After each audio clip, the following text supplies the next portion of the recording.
Okay, this is day 2 morning session or the morning class of foundation. How's everybody doing?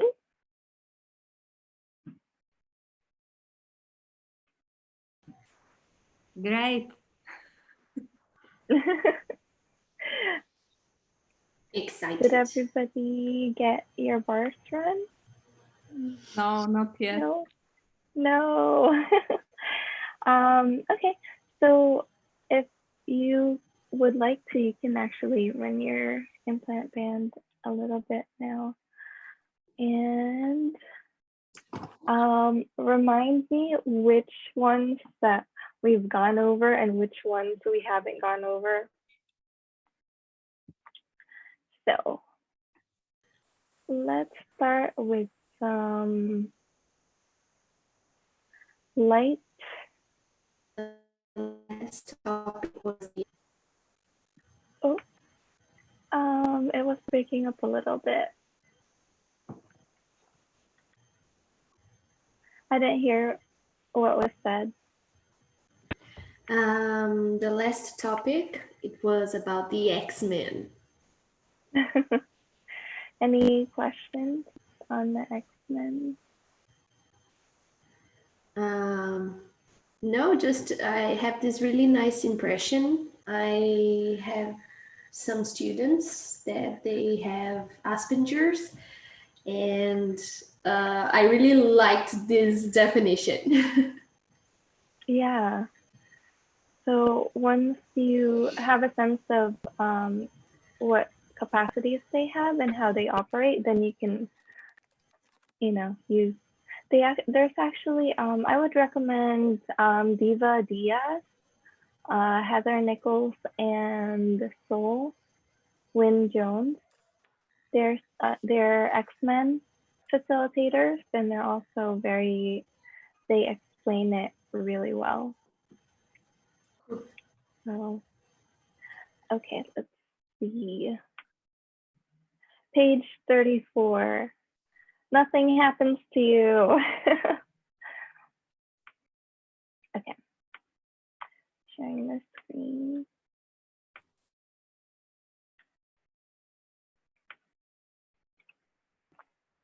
Okay. Nothing happens to you. Nothing happens to us. We create it all. So how many people think that they created their whole life? The good, the bad, the ugly.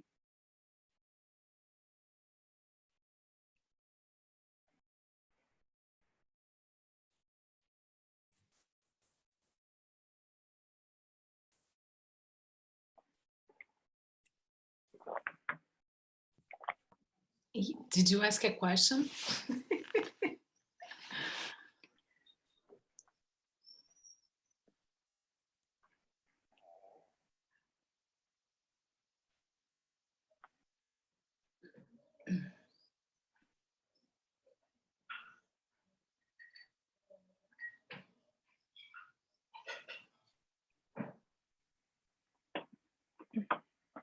So I was just asking how many people recognize that everything they've created in their life, they have created? Or are you like, nope, it happened to me? I did that. I was like, oh my gosh, everything's happening to me. My life sucks. Like, I was like, oh, why am I married to this person? Why am I like living this life? And then I recognized, oh, I created it. I chose to do certain things. And, I had whispers of like, if you do this, this is going to happen. And then I was like, no, that's never going to happen. So all right. So this is how my husband and I met. I wanted to create a business and I needed a business partner and someone who had a great radio voice. So my husband has that. He has a great radio voice.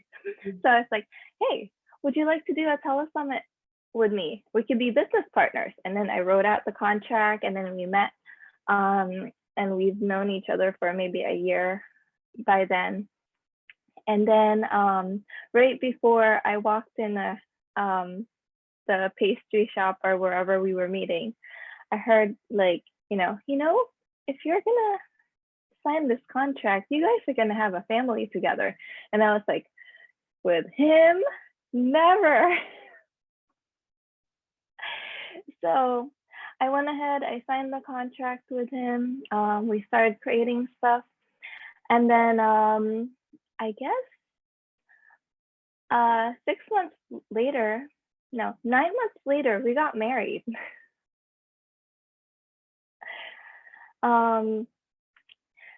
And 3 months before that, we went to a wedding, and he caught the garter, which in the culture meant that he was going to get married next. And I was like, I made fun of him. I was like, guess what? You're going to get married. I had no intention of marrying him. 3 months later, we got married. So it really is, you could either create your life from consciousness or create it unconscious of what you're actually choosing to create, which is really funny. So this is the hard part. You can either acknowledge that everything you've created in your life, you have created, or you can still, put your ears, like close your ears and no, I didn't do it. Close your eyes, I didn't do it. And then spend the next however many years not creating your life. So what would it be?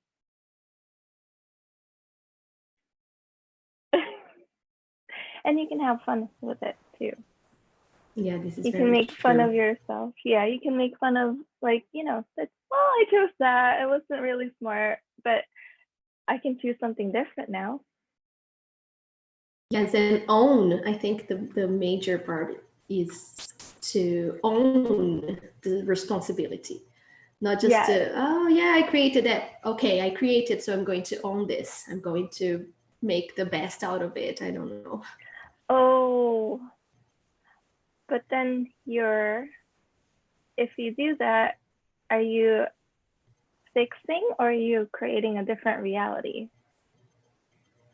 I think it's just accepting the responsibility, not trying to fix, just have the consciousness that everything that brought you up until here, it was you. So just, okay, own this and let's do more. So, all right.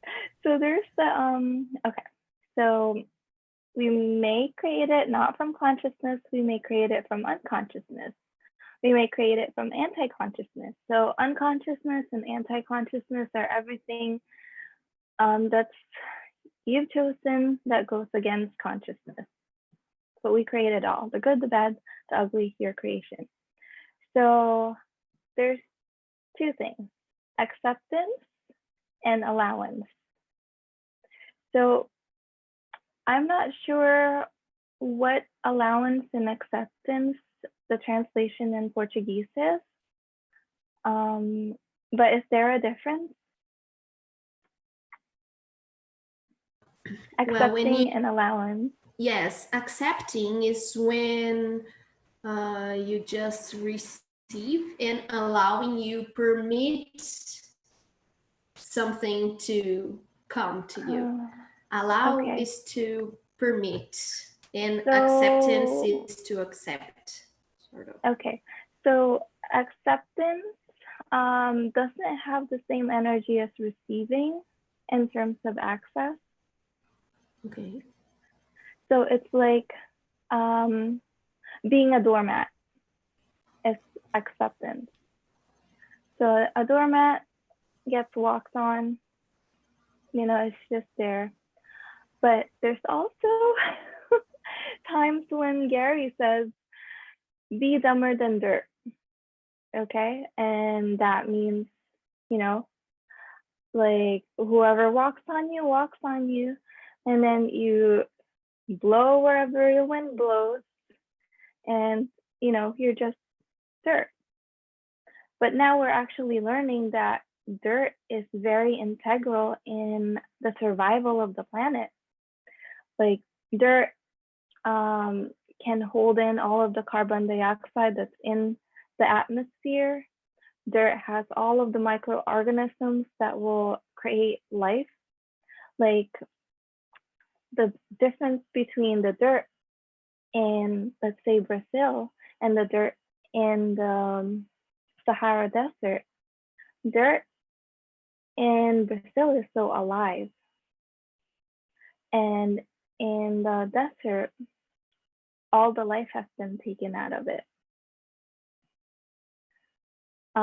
So, okay, where am I going with this? Acceptance versus allowance. So what Access recommends is actually allowance. The rock in the stream. So everything else goes around you, kind of thing. So acceptance is going along with the stream, kind of thing. Okay, yes, go ahead. Yeah, can I feel my perception on acceptance? Yes. It just feels heavy to me. Accept means accept things as they are. It can be good or not. And allowance also can be good or not, but it's like, oh, I'm ready. I let this in. So that would be like more with accordance with the being. That's how I perceive it. So, and then it has a positive connotation versus acceptance. It just comes with the light and heavy for me. So maybe I don't know. Yeah, it yes. feels definitely feels lighter. Yes. So yes, light and heavy, definitely. Yeah. And allowance. The best way to explain allowance is actually interesting point of view. So have you guys heard of that tool? Interesting point of view. I have this point of view, interesting point of view. They have that point of view. Everything is just an interesting point of view. So yes, you can allow everything, receive everything with allowance, and acceptance is, oh, this is the way it is, I accept it. Yes. And there's sort of that hidden connotation of I can't change it. Like I don't have a choice in it. So it might just be the English translation, but with Access, they recommend allowance, which means yes, I recognize that's what's going on.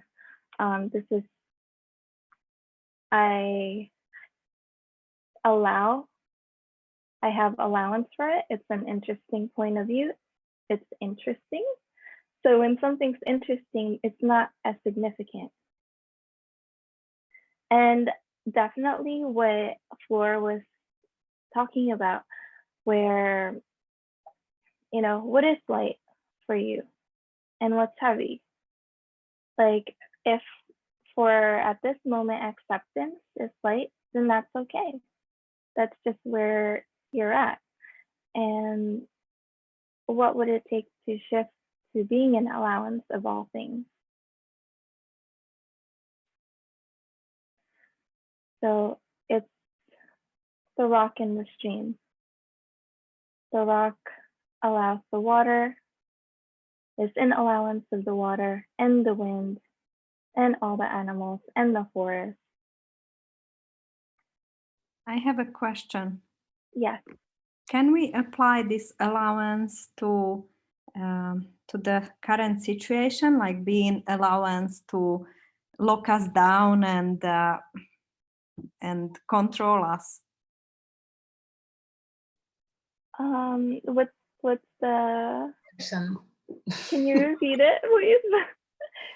Look at about the COVID. Yeah. Oh, the lockdown. Right? That's what you mean. Yes. So Gary and Dane are in allowance of it, right? But that doesn't mean that they're not doing things to change it.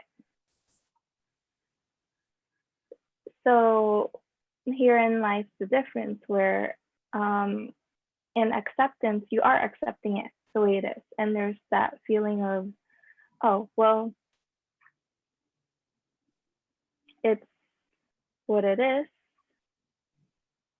Okay. So I could say, it's- interesting point of view, they choose to lock us down. yeah. Yeah. And And I so mean, what else can I do, right? What else is possible then after that yeah. interesting point of view? What else is possible? Yeah. So you don't have a vested interest in the outcome. You're still letting everybody choose what they're choosing, and you're using your potency to create something different. So it's about creating a different reality. Okay, even if you're the only one who sees that different reality, if you keep choosing it and choosing it and choosing it, eventually other people will say, oh, you know what? Whatever she's choosing is amazing. Let me choose that too. And that's how Access started. Gary was choosing and choosing and choosing. He had like, you know, he started from nothing, and now it's in almost all of the countries all over the world. It's even in the Middle East where, you know, they have laws saying that you can't talk about energy and all of this. It's like punishable by death, or maybe not death now, but prison. And people are still, there's new facilitators who are now in the Middle East, and they're creating classes. So it has grown, and that's because he was aware and he chose a different reality. So each one of you can do that. And also use your awareness. So that's the key part, using your awareness. Because you can be like, oh, I'm magic. La la la la la. Nobody's gonna touch me. La la la la la. I can just walk in the middle of that military barricade and nobody's gonna touch me because I'm magic. So that's not awareness. Can I ask another question? Yes. So, like I am always told, just use your awareness, just use your awareness. But sometimes, or many times, I don't trust my awareness. Sometimes it's okay, it's strong, but other times it's weak, it's not telling me anything, or I doubt it.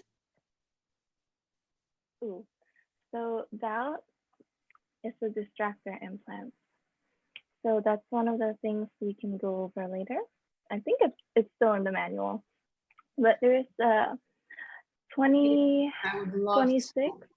I would love Oh. to see that. Yeah, sorry. Oh, 26 distractor implants: blame, shame, regret, and guilt, love, sex, jealousy, and peace, which we have like that series on. Business, relationship, life and death, and perversion, and that other set. So there's a lot of them. And when doubt comes up, when guilt comes up, when blame and shame and all of those other distractor implants come up, you could just say, anything that's creating this, I destroy and uncreate. And then pot and pocket, right, wrong, good, bad, well, fuck, all nine truths, voice, and beyond. And that's a lot, like a lot of things in your life is run by doubt, by fear, by blame, by shame, by regret, by guilt.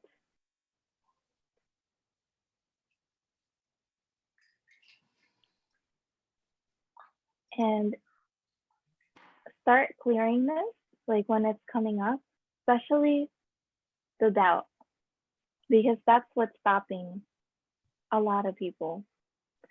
Can you And repeat it remember one more the, time, Annie? all of the, I don't remember all of them. Let's see. if I Just can- can you repeat just the question, please? Oh, okay. So everything that's creating this, like whatever it is, fear, doubt, blame, shame, regret, guilt, and now destroy and uncreate. Right, wrong, good, bad, but far, online, truth, voice, and beyond.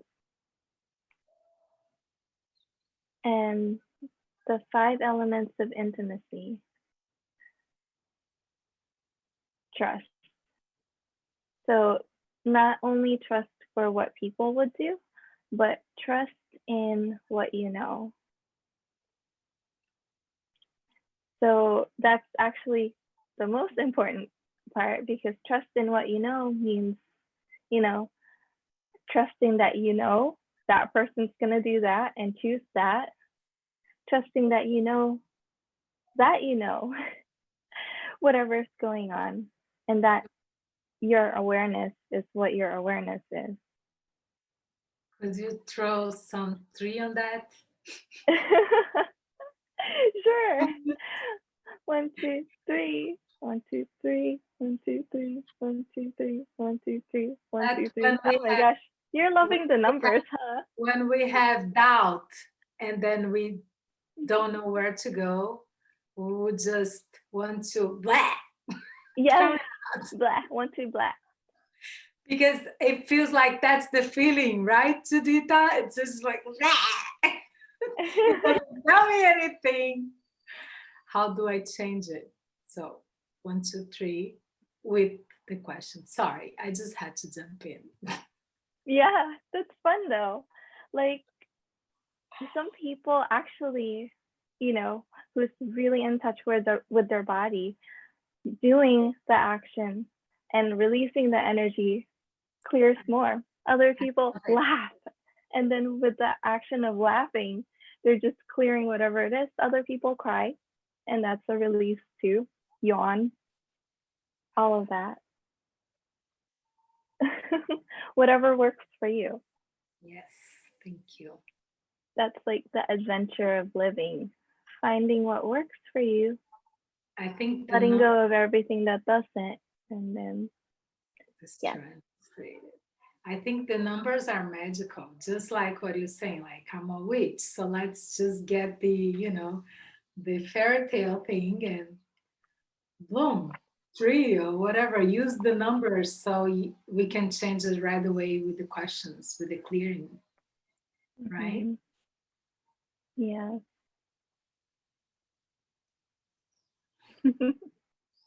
I love it. And Cool. do you have a question for what would it take to fully trust my awareness or something like that? Let's see. Actually, let's see. I think there's awareness on here. So, perceiving, knowing, being, and receiving.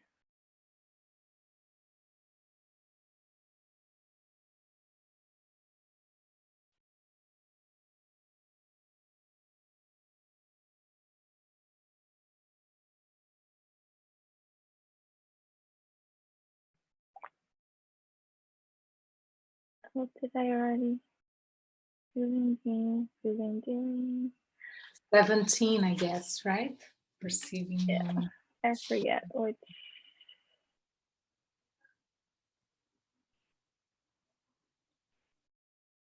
Oh, 17.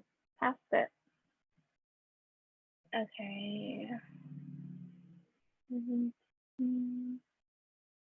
Okay. No, this doesn't have things on awareness. I think I remember it. Let's see. It's number 17 you're looking for, the receiving. Oh, yes. Yeah. It didn't have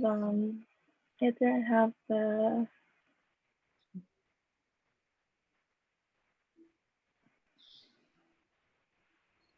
Page 17.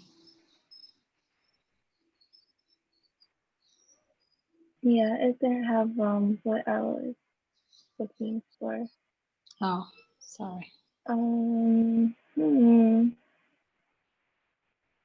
Okay, well, I'll just create a question. So,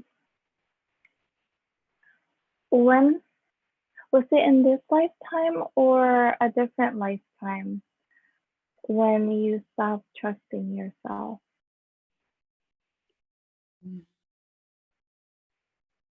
This lifetime. This lifetime? Okay. So get in touch with whatever age you first chose it. 3. 3? Okay. So do you remember what happened? I was made wrong for something.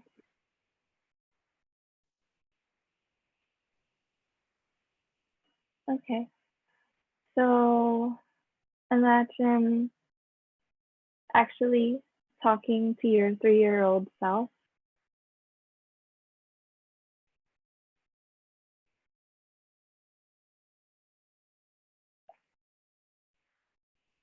You know, when you were that age, you didn't have the tools and you did your best with whatever you had.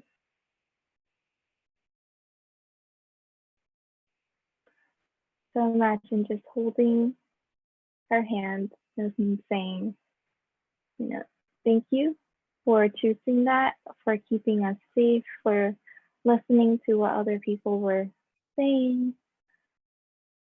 But now it's time for us to trust us again. Trust us. Trust what we're choosing. Trust what we're aware of.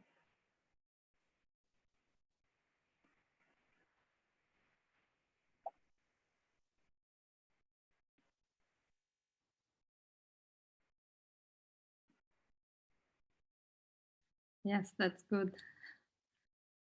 Thank you. Okay. Cool. So everything that you've chosen from that space of being made wrong and not trusting yourself, will you destroy and uncreate it? Yes. Right, wrong, good, bad, fuck, all nine truths, bliss, and beyonds. And you can actually start undoing all of that. Yes. And 1, 2, 3, 4, 5, 6. 6, 6, 6, 6, 6. And start undoing all of those choices from when you were 3 all the way to now. So it's like changing your whole past.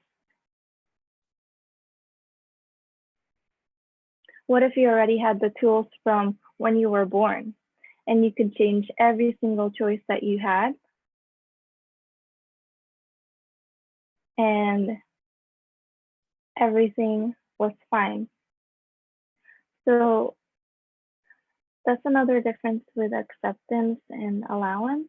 Now that you have the tools, you can actually still be an allowance of your choices, but just change the energy around it. Okay, if you never made a wrong choice your entire life, how would you be now? If you never made a right choice your entire life, how would you be now?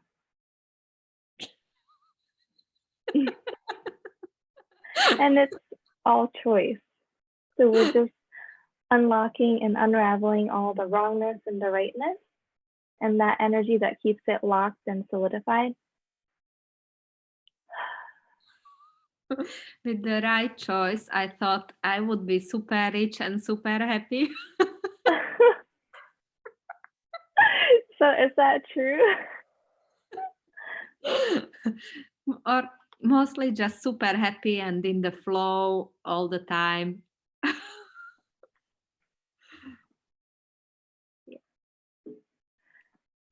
Well, You just have to keep choosing the right choices then.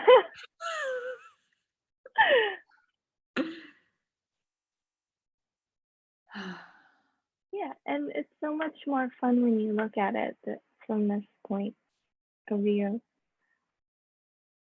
So there is really no right or wrong choice. I didn't make a wrong choice. Yeah. Okay. And I And cannot make a now, wrong choice. yes, and now you can choose something different. Okay. So if you never had a past,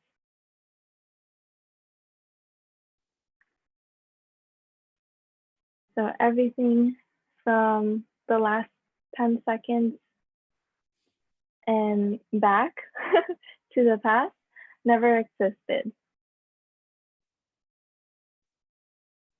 You have absolutely no past.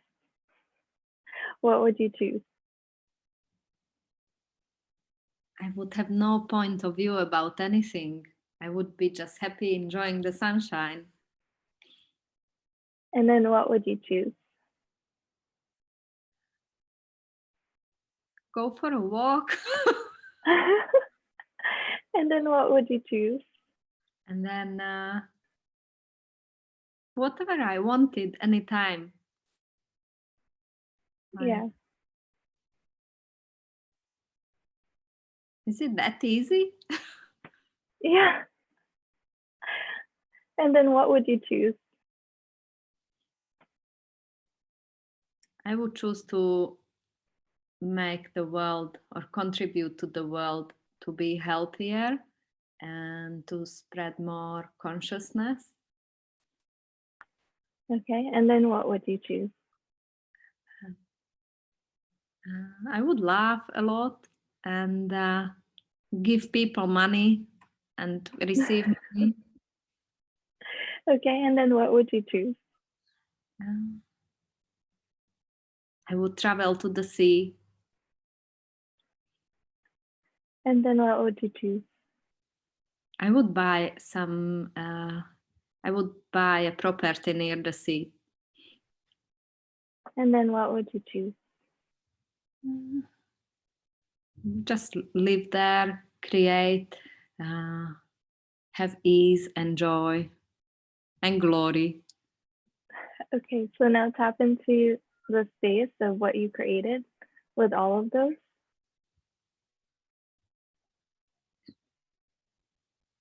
Wow, that's so much different. Yes. And now you can choose to actualize one or two or all of those. And then this is where you ask, okay, so what's required of me?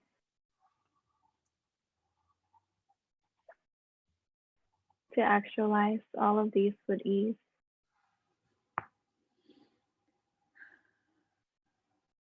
And it's not that, like, it's relaxation. It's just that space that you created. It's not the trying and the pushing and the forcing and all of that. It's more relaxation, creating from energy. And if you were being that, would you actually invite people to contribute to that? The way you said that. How many people on here actually want to contribute to her creating that from, especially when she was being that space? I actually need so much help with that, so it'll be my pleasure. I was asking myself this question today because in the end of the day, come like my mind is lying, like horribly to me, saying like, Flor, you need money. But I actually asked myself, if I had all the money in the world, what would I choose? And I didn't know. So please, it just feels like there's something it's not letting me to choose, on not letting me to be, because I'm used to be doing all the time and not being. So when we do all the time, we don't really know what to choose. What are the possibilities? So I'm feeling stuck on, I don't know what to choose. Okay. So what would you like to create? Me or Juditha? You were talking to Juditha. Me? Yeah, yes. Oh, Sudita, are you okay? It's good. Yes, yes, thank you. Okay. So, Floor, yes, what would you like to create? Oh, first of all, joy and happiness. Like, I want to see that. I don't want to see like suffering and pain.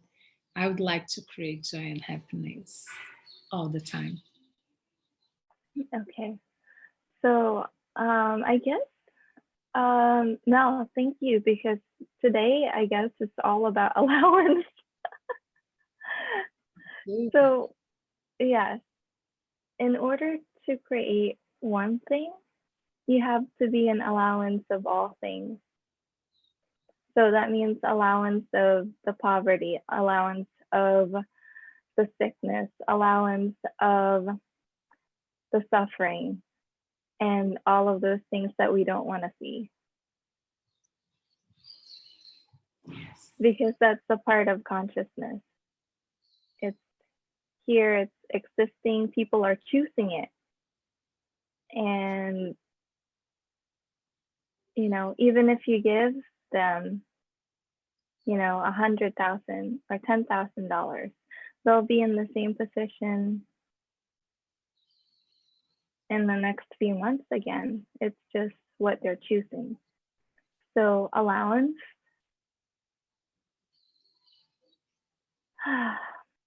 And yes, allowance for people who choose suffering.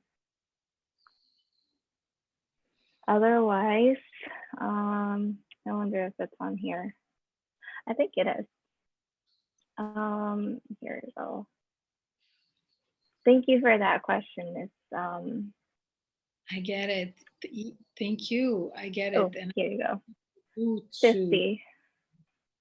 I can see that people choose suffering.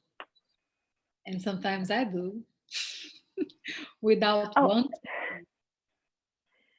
But now that I'm my face. awareness, Yeah. I am, oh, wait, look where I'm going again. So I might have the opportunity to change it. And I think every day I'm getting more conscious about it. But still, many times I still see myself going there and it's like, again. But yeah, what else is Yes. So we are going to address your question, but first we're going to clear all of this stuff. So altruism, sympathy, empathy, compassion, and help. It all sounds really amazing. It's like, this is what this reality wants us to choose. So altruism, sympathy, empathy, compassion, and help are all superior positions because you have to judge. You have to judge what's right and wrong, how people should act, how people should choose. And that makes your point of view the right point of view.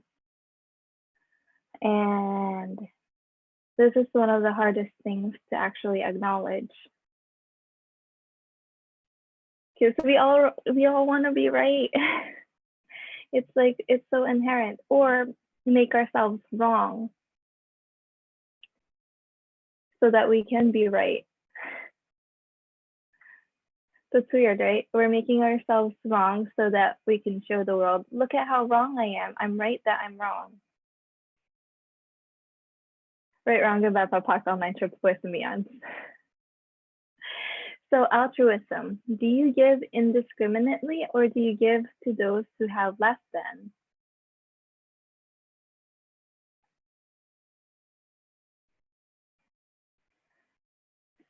When Gary and Dane give to people, they actually tap into what that person can receive and then tap into, you know, what change will they create when they actually gift it. So when you just give something and you don't ask whether or not that person can receive it, then it could actually backfire, and you know, whatever you're gifting them, they won't receive. So there's this one time when I had an Uber driver, and I noticed there was a big crack in the windshield. Almost the whole windshield was cracked. And I was just like, oh, it would be really nice and expansive for me to just give that person a large tip in cash. So, and like that person was playing happy music and he was like really very, very positive and he was friendly. So I paid the Uber, you know, it's through the app. And then as I was about to leave, I said, here you go, here's an extra. And then he just looked at it. And then for a second, he didn't recognize what was going on. And then it's like his whole body became alive. He was like, oh, really? This is for me? Like, and it changed his whole universe. And I was just, you know, maybe you can use it to fix the windshield. And if I didn't say that thing, he would just be like, there wasn't a sense of receiving. So it's Gary and Dane, they're aware of what a person can receive and how they can receive it. So they would give like $100 tips, or even, I'm not sure if they ever give like $1,000 tips, but I know they've given very expensive jewelry to some people. And it always changes their universes. So that's the difference, where, you know, they don't have a superior position. They just are aware that whatever they're doing, will change their whole universe. Okay, so altruism. Do you give indiscriminately or do you give to those who have less than? Anyone? Whatever that brings up. Or yes. Yeah, I think generally when we think about altruism, we think about helping and giving for those who have less than we do. I mean, that's the normal, I don't know, what people often do, right? This reality. Like, you know, there's one of my friend's friends actually is very wealthy. Like her family owns a lot of things. So the other day they, you know, the super rich people, they have polo matches where they have fundraisers, and they do fundraisers for certain things, and they just donate to certain causes. But is that really from a conscious point of view, or more of the altruism, sympathy, empathy, compassion, help? And it's not right or wrong, it's just the difference in how you're operating. So get in touch with that. You know, the fundraiser events, how much consciousness are in that? without judgment.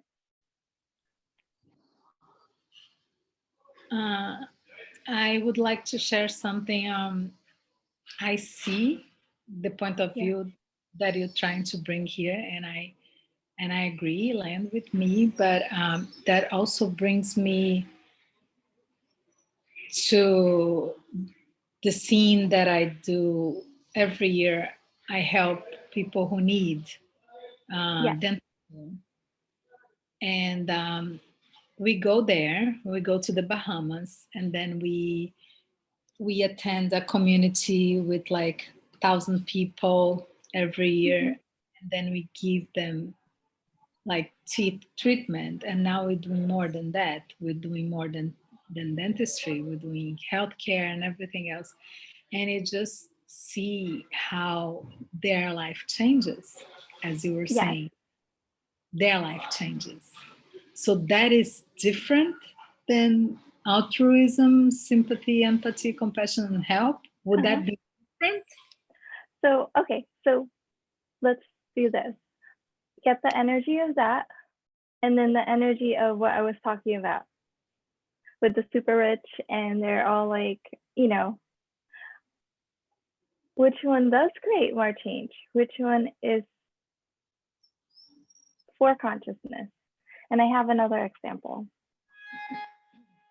So, do you perceive that there's actually a difference in, you know, the polo mattress and the foundations? Foundations meaning the companies that actually take the money in and disperse it, not the foundation class. So that so that whole thing, and then what you're talking about in the Bahamas with the medical care and everything that you're doing to support the community and whatever those people are receiving. Okay, and then there's actually a program in Rio that I just learned about, which is cool, about they're taking people from favelas and they're training them and having them work in the kitchen so they can actually become sous chefs and actual chefs in the area and the community restaurants. So we get the energy of all of those and where people are operating from. Again, consciousness includes all of them. Okay, but which one is creating more?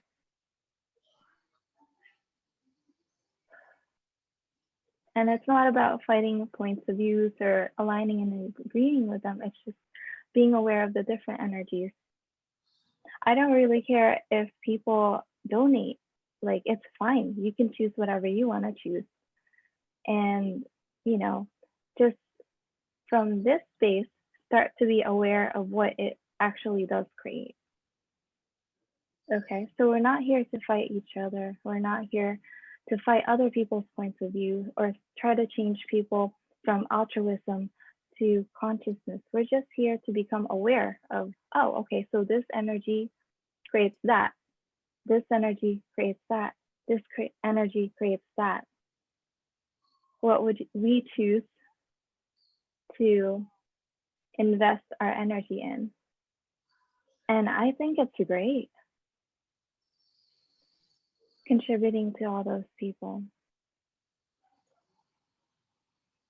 Now that you're aware of something, what if you start changing the energy you contribute and it'll create even greater for those people that you're engaging with and helping and contributing to.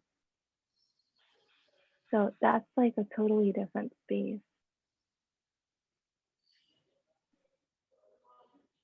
And what if everybody in your group, in your company, start doing that? How much more change can you create from consciousness?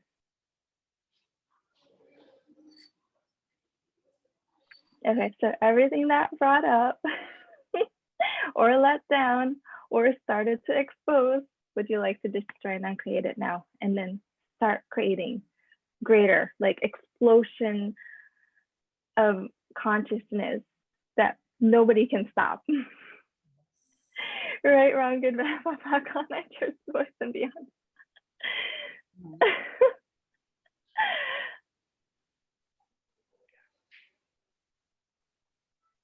Cool. So if you were to change that and then start planting a seed of consciousness in those thousands of people that you helped and you contributed to, then they can start contributing to people around them. And it's just a ripple effect. And I'm so grateful, like the planet's so grateful for all that work that you've done. Because now, like now that you're aware of this energy, you can actually, okay, what if I go back in time and I planted a seed of consciousness on all those trips that I've made in the past with this group for charity work.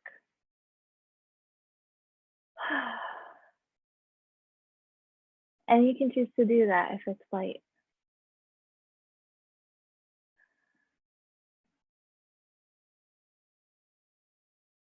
And I And could do, everybody, and I could yeah, do this with anything, not just with that yeah, event. yes, Go back in time and contribute for everything that I didn't have the awareness to contribute back then. yes. There's no time, so we can do all of those.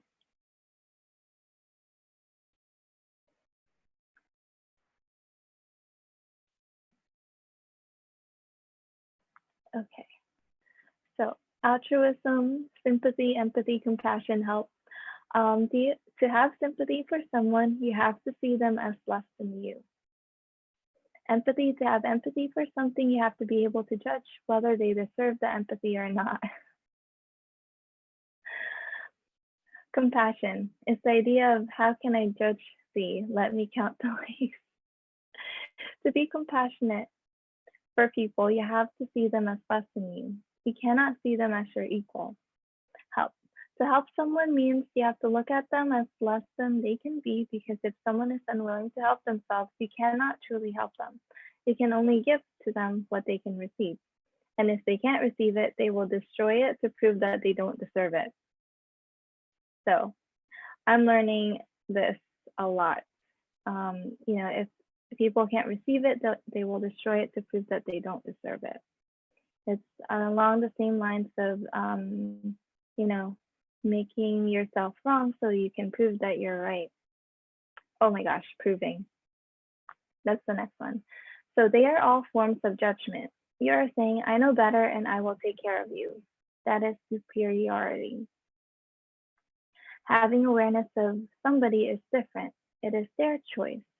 Empowerment is not superior. Empowerment is this is what they choose. They will choose it as long as they choose it until they are ready to unchoose it. So let's find the caring we can be for people who don't have what we have. So that's the difference, is have the caring. And yes, they will choose what they choose. And then what can I contribute that they can receive? Okay, so this brought up the proving doing. We haven't done that yet, correct? Proving being and doing.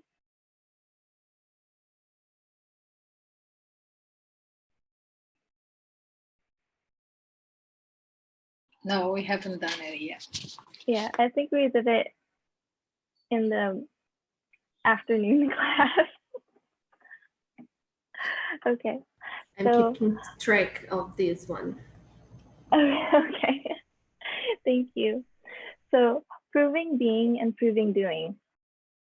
Being is being present with everything with no point of view. Doing is what you do to prove that you're being something. And the only purpose of motivation is to prove that you're being present when you're not being present. So what form of motivation do you use to prove that you're actually being present when you're not being present? All the forms of motivation you're using to avoid being, prove that by the doing you are actually being when you're not being when you're doing. Will you discern and create all of that, please? Right, wrong, good, bad, talk, all nine tricks, boys and beyond. All the forms of motivation you're using to avoid being, to prove that by the doing you are actually being when you're not being when you're doing. Will you discern and create all of that, please? Right, wrong, good, bad, talk, all nine tricks, boys and beyond. This is really confusing. Yes. So, all the forms of motivation you're using to avoid being, to prove that by the doing you are actually being when you're not being when you're doing. Will you destroy and create all of that? Right, wrong, good, bad, fuck, all nine tricks, boys and beyond. Okay. So, proving anything means that you're not being it. So when you're proving being, you're not being. When you're proving by doing, you're not actually doing anything. You're trying to prove. So your motivation for giving up your limitation is not motivation. It's the choice to actually enjoy you more and enjoy your life more and to live. Being doesn't mean you do nothing. As an infinite being, you have things you have to do. As an infinite being, do you have to do anything? As an infinite being, do you get to do anything you desire? And that's what you as an infinite being have, is the ability to do or be or have or create or generate anything and everything at will. That's the value of infinite being. What jails are you using to create the dominance of E equals MC squared as the necessity of always proving you are being by what you do, but never choosing what allows you to be? And everything that is times I got silly, will you destroy and create it all, please? Right and wrong, good and bad, pot and flock, all nine tricks, boys and beyond. So how many of you try to do nice things for people in order to prove that you're a nice person? Anybody?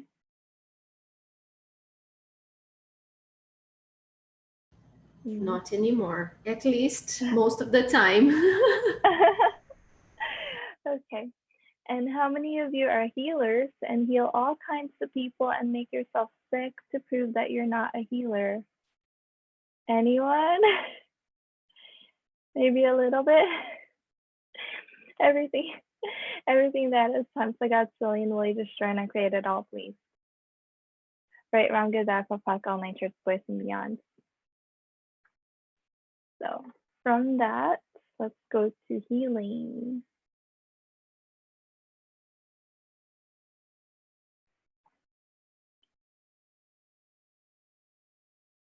Okay, let's see.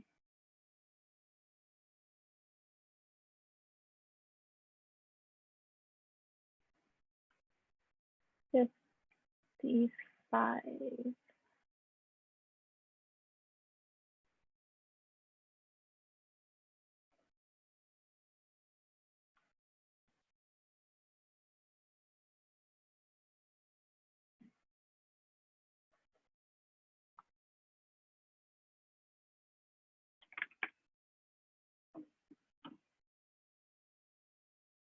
Okay, being a healer.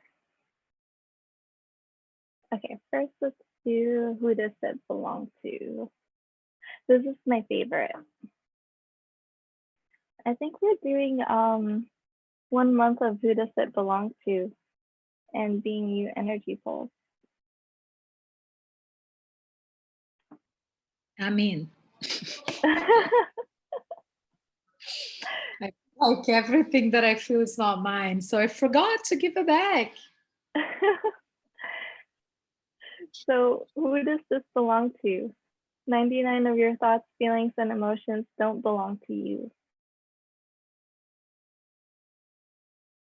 This is, it's right before healer because as you said, how many of the things that you're healing with your body is actually yours? Is this mine? So this is the tool. Is this mine? Who does it belong to? And what am I aware of? And if it is someone else, then, you know, return to sender with consciousness attached and destroy and uncreate everywhere that you bought it. Okay. So if you bought something as yours a long time ago and you thought it was yours, even when you were a little kid, and then you grow up, every time that energy comes up, you reinforce the idea that it's yours. So you don't even think to ask the questions. Is this mine? Who does it belong to? What am I aware of? And for the things that keep coming back over and over again, 99% of those, 99% of the time, it's going to be an awareness that you're having. It's not actually going to be yours. If it's not with you all the time, it's an awareness you're having that is being activated by something or being activated by having that awareness.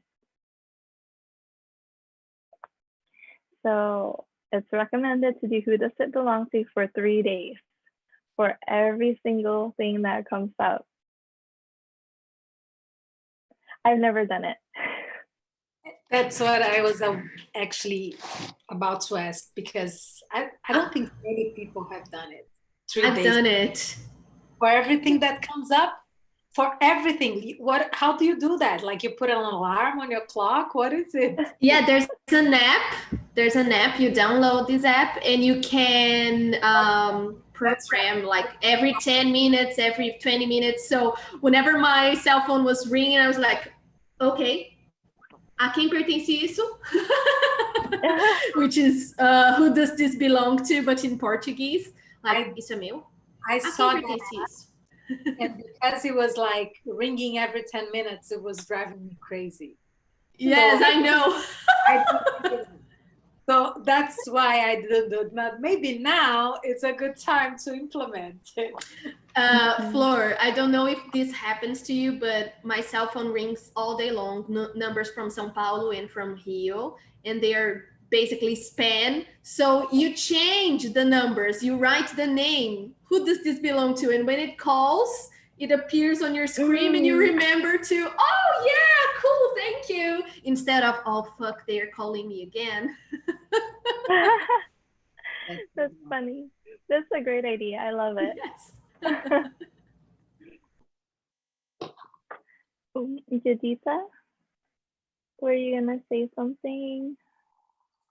No? Okay. So yes, try that. What did you experience after the 3 days or however long? Well, it was crazy because I started to, how can I say?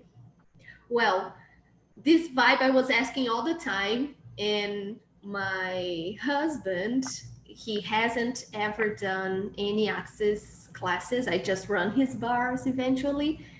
And he was feeling weird. And I said, Hideki, you just have to ask, who does this belong to? So all the time I was saying to him, and it was funny because we were going through a process of changing, of moving from one place to another, and we were feeling really anxious about it. But it wasn't ours. It came from our family. And it wasn't mine because I was absolutely sure that I had to come here. And he has this same feeling. When we were talking, he was like nurturing this feeling. But whenever he was talking on the phone or talking to someone else about this, he was like, oh my God, what now? But what if? And I said, Hideki, breathe in. A quem pertence isso? And pode poc. My son, he likes to pod poc things all the time. That's so cool. Yes. So it was really, At the beginning, I felt the same as you, Flora. I was like, oh my God, this is so annoying. Why my cell phone is like calling me all the time? But then I said, maybe this is my subconsciousness trying to, I forgot the word, but like sabotage myself. So I said, no, I will stick to it and I will ask. And then on the second day, I was like, okay, didn't ring. Who does this belong to? So it was fun, and it was like giving me opening spaces to actually feel my flow and what I was going through, and I wasn't allowing to other energies to interfere. So it was nice.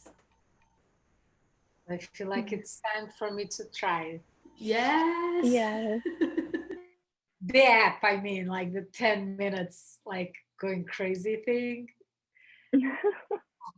Oh, because every time that I also, even if I don't want to put the alarm, like sound, I know that every time that I feel like, uptight, I want to escape from my feelings. So I check my phone. Maybe that's one of the first thing that I do, like something to find something to distract me. And then I'll see, who does this belong to? I will do that. Thank you.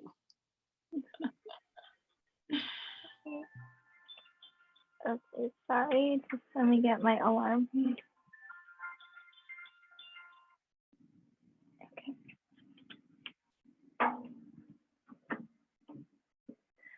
Okay. So 3 days. What's today? Today is day 2. So we can actually do it for the next 3 days and still have and talk about it on day number 5. So if you would like to take that challenge and do who does it belong to for 3 days, and then we'll talk about it on day 5. Okay.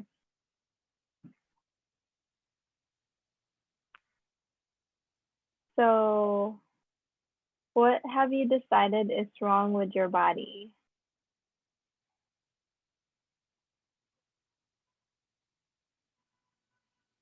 How many of you have healing abilities that you never acknowledge? And all of you who haven't acknowledged them and everything that doesn't allow you to totally acknowledge them, will you destroy and uncreate all of that? Right and wrong, good and bad, quantum talk, online tricks, voice and beyond. How many of you have healing abilities that you have never acknowledged? And all of you who haven't acknowledged them and everything that doesn't allow you to totally acknowledge them, will you destroy and uncreate it?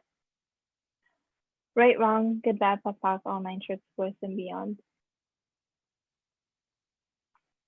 How much of the pain in your body are you using to take care of other people and are not acknowledging?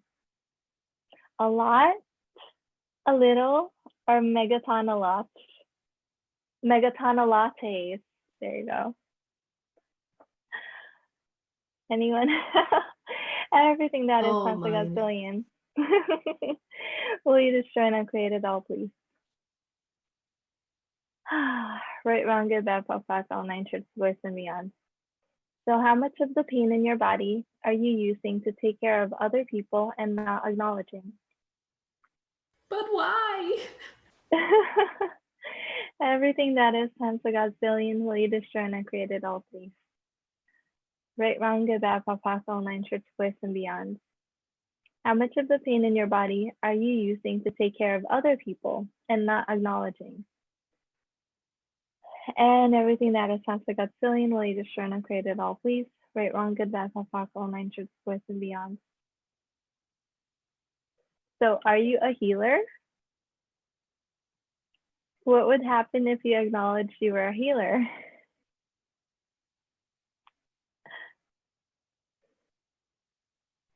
Okay, so all the definitions you have of healing that make you take away their pain and suffering and change them, and it's all about you, will you destroy and uncreate it all, please? Right, wrong, good, bad, pop, POC, all nine shorts, boys and beyond. All the definitions you have of healing that make you take away their pain and suffering and change them. And it's all about you. Will you destroy and create it all, please? Right, wrong, good, bad, pop, POC, all nine shorts, boys and beyond. Phew. Okay. So what can you do with this?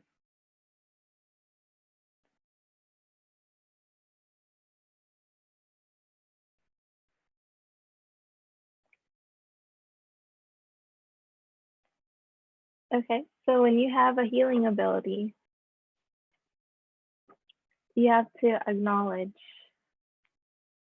that you're healing, so you're actually conscious of what it is you're doing and what your body's doing. And do you really want to heal all those people that you're healing?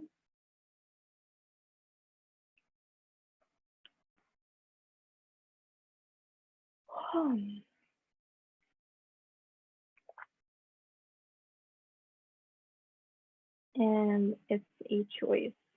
Okay. So this is the part that nobody really wants to look at. You have to acknowledge the killing capacity in addition to the healing capacity, or you will always be at the effect of your healing capacity. So during one of the advanced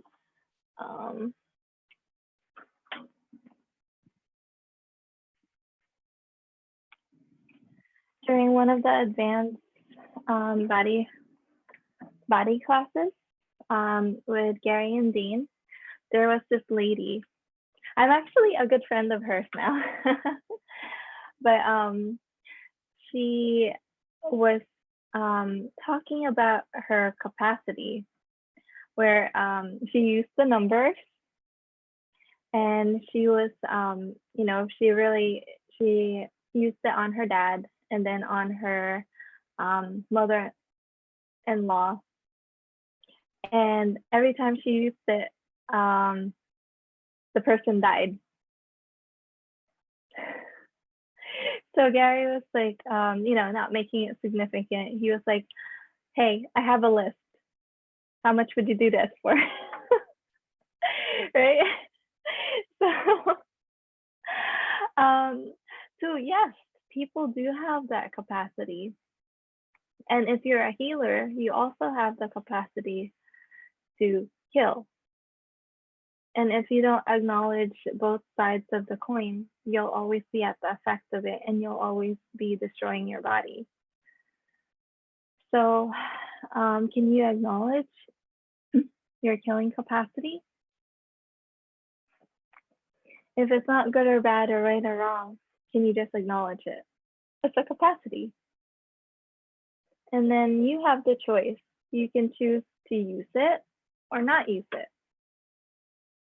Just like everybody has the choice to, you know, use the tools for good or more consciousness, or use it for anti-consciousness and, you know, bad.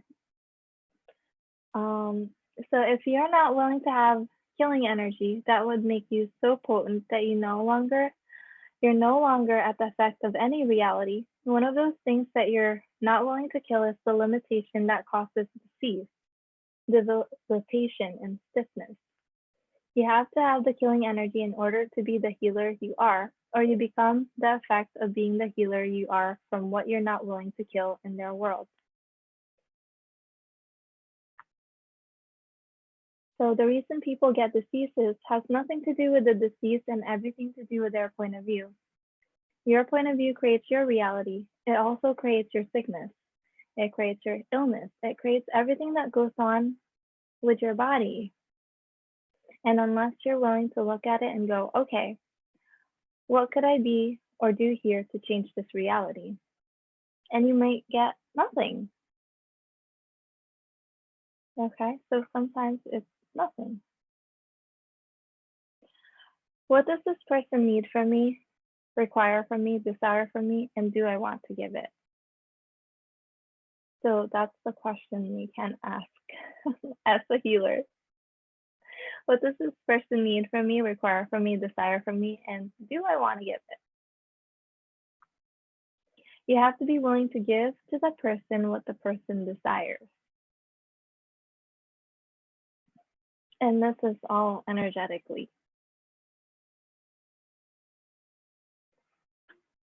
And did we go over generosity of spirit here? No, not yet. Okay. So that What oh, was the what was it? No, I'm sorry, I couldn't hear. It was too low. You asked something just now. Oh, the generosity of spirit. Um, generosity of spirit. Okay, what about it? I was just asking if we went over it yet. So we haven't in this class. Oh, we haven't. Yes, sorry. Yeah. So sexual healers. How many of you are actually sexual healers and you always pick someone to have sex with that at the end of it you feel like shit and they feel wonderful? So everywhere that you've been a sexual healer and you keep pretending that you are not, will you destroy and create all of that and acknowledge it, please? Right and wrong, good and bad, fun and fuck, online, church, voice, and beyond. You have these abilities and you cannot do them. You cannot not do them. So if you're always doing them, you're either aware of it or you're not aware of it, but you're always doing them. Like just as if you're a healer and you don't acknowledge that you're healing people, then, you know, when you wake up tired and, you know, or you have body aches, are you acknowledging that you're healing? Instead, when you're going to have sex with somebody, before you do ask, will it be easy? Will it be fun? Will I learn something? Will I be happier afterwards? Will they be grateful? Will I make more money?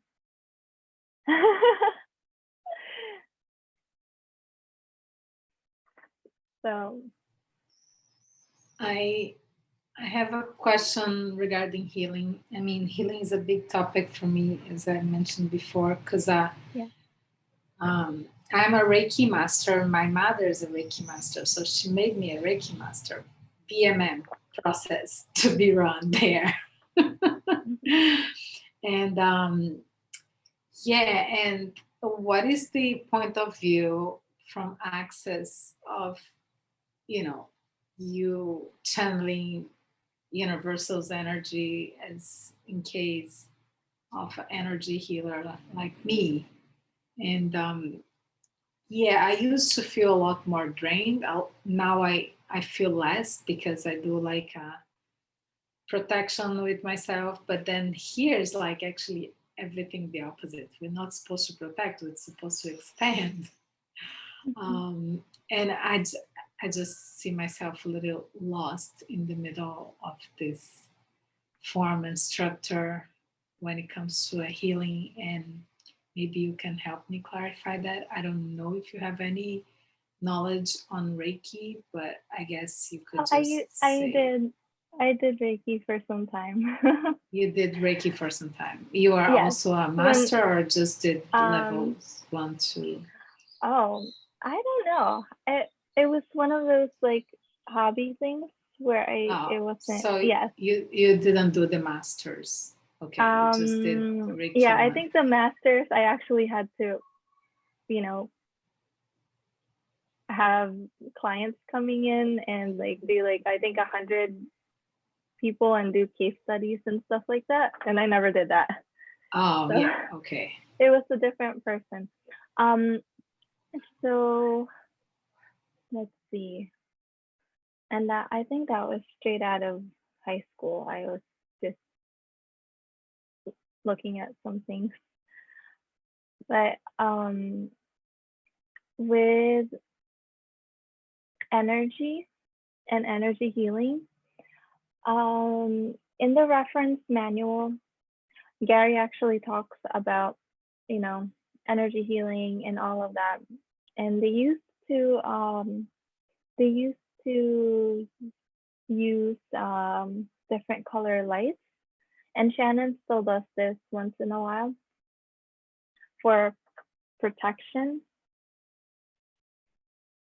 And I think this was back in the 90s, probably. So they would use, you know, the white light, like red, blue, green, like they all had a different purpose that you can use, like green for healing, like if you had like parts of your body that you wanted to heal, they use green light. Yeah, chromotherapy. Yeah. So, and there is mention of Reiki in some of the, I think, reference material. So, with healers, what Access would recommend is for you to actually use your awareness. And it's not about protecting. Since I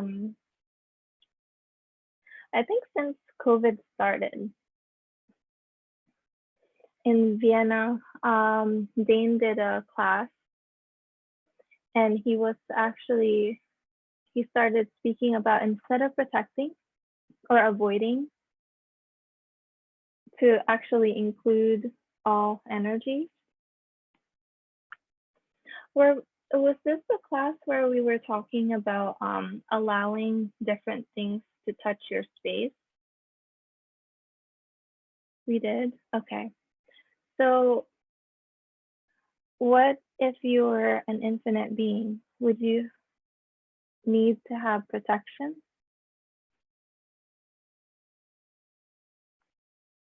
I mean, I'm aware of that. That's why I am feeling confused in relation to that, because it seems like if I don't protect myself, all this energy will come, and then it feels like, okay, then they are entities, and then I have to clear them, and then it's just like, how am I going to be doing the healing?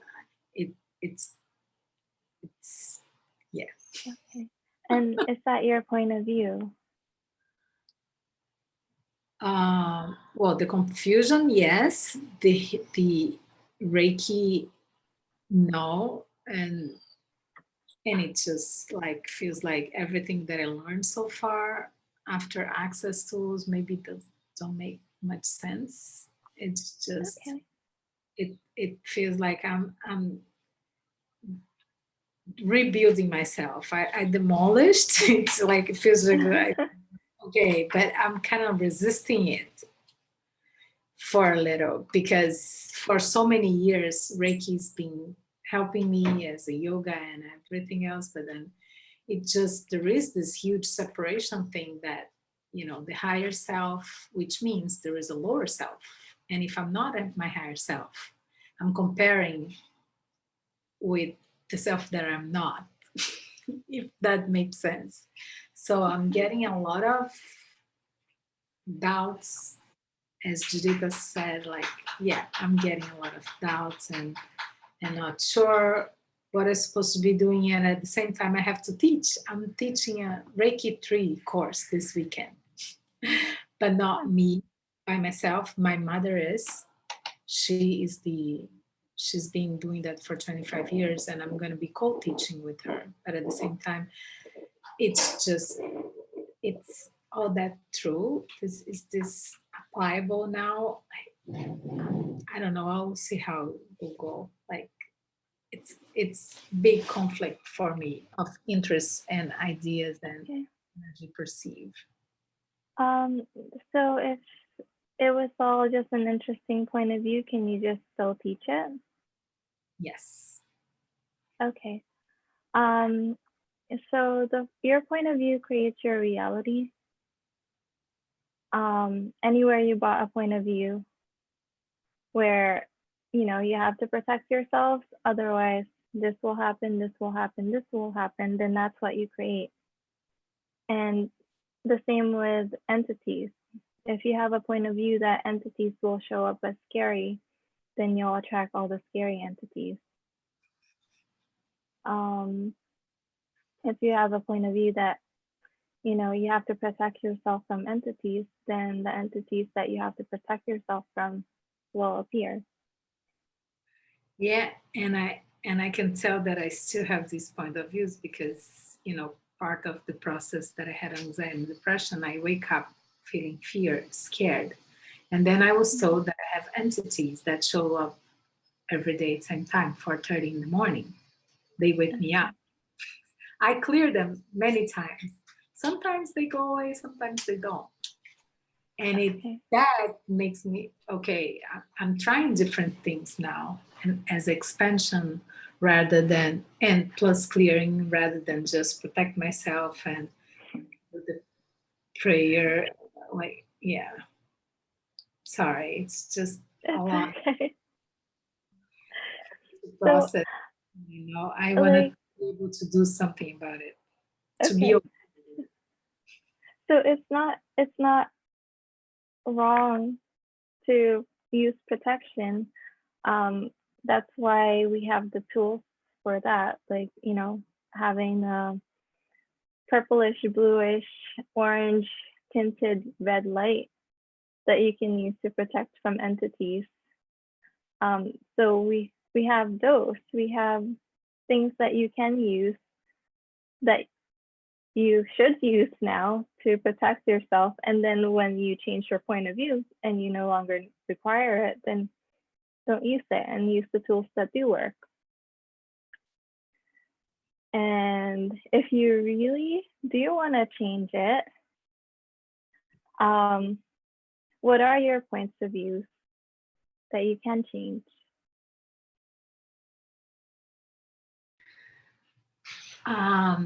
I see access as one of a new way of bringing peace and stillness and freedom for my soul, as everything else that I came across that I look for in terms of feeling peace and happy with myself.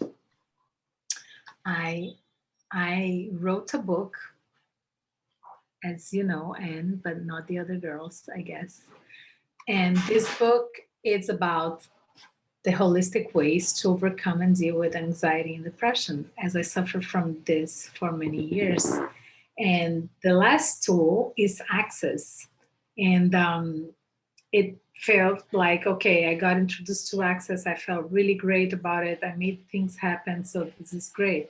And it's just that feels like I just wanted to give people awareness and let them have the choice. Like here, you have like many different ways to choose to free yourself from suffering.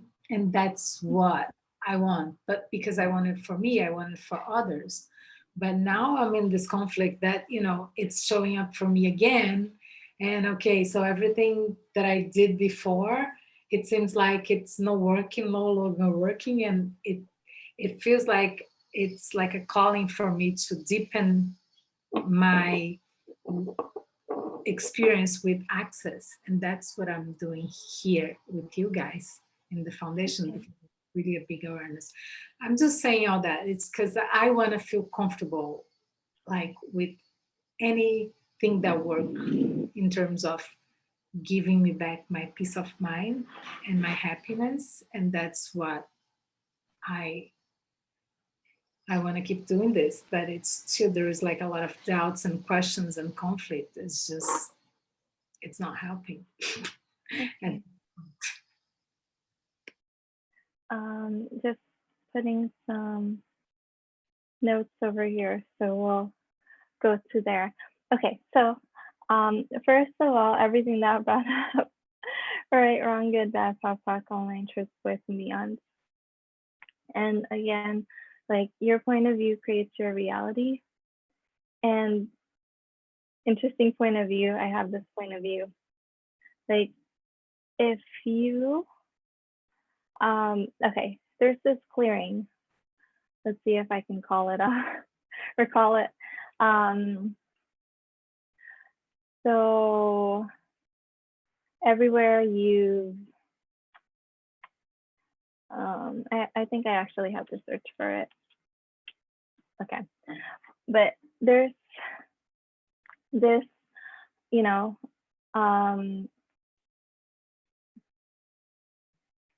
everywhere you've sworn to always tell the truth and nothing but the truth. So help you God. Will you destroy and uncreate it? Right, wrong, good, bad, pop, pop, all nine truths, bliss, and beyond. It's something like that. Right, wrong, good, bad, pop, pop, all nine truths, bliss, and beyond. Okay, so is it not congruent for you to teach something that isn't helping you as much? Okay, but if you tap into the people who are choosing it, will it actually help them? Like it helped you when you were first starting on this journey. Absolutely. Absolutely. And it just feels like now where I'm at now, it's not helping much. Yes. And then it feels like I Well, have a new world with the access to figure out. okay, but not everybody will be open to access, and not everybody will be open to Reiki. So now you have this gift where you can show people different tools. Yes, thank you. Thank you. That's why I wanted to, but it just feels like, okay, so I can say maybe like I can be offering consciousness, but in different ways that people can choose. Yes. Would that be it? Okay, so that brings me peace of mind. Because I'm like, the clearing that you were trying to do is like, yeah, tell me the truth. I'm like extremely loyal and extremely like, so you have an idea. I was a ballerina from the Teatro Municipal de Rio de Janeiro, meaning like very strict. And then after that, I was dentist in the Brazilian Navy, very strict. And I rather die than tell the like a lie, like Yeah. that's how it's like my entire soul shows that I'm lying. I don't know if this is good or not. So wait, what was that clearing again? I want to find the actual clearing if I can. True. It's And it also has to do with contracts. It has to do with contracts. So maybe you can come up with some kind of like agreement to undo the contracts and disagreement. Okay, so let's add that part. All the oaths, vows, fealties, communities, binding and bonding contracts, marriages, and yes, that's it. You have to always tell the truth and nothing but the truth, so help you God. That keeps you from choosing what you can choose. Will you destroy and create that all? Please and revoke, recant, rescind, renounce, denounce, destroy and create times a godzillion. You're the only one who has that. Right, wrong, good, bad, pop, pock, all nine truths, bliss, and beyond.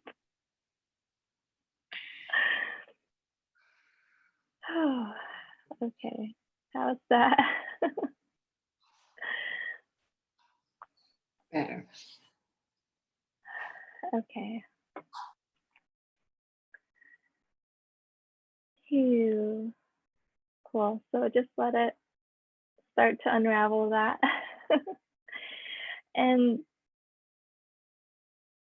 the funny thing about the truth is that what's true for you is different for what's true for someone else, and what's true for someone else. We're all very different people. So what if you were actually speaking to the truth of what the people you're teaching could hear?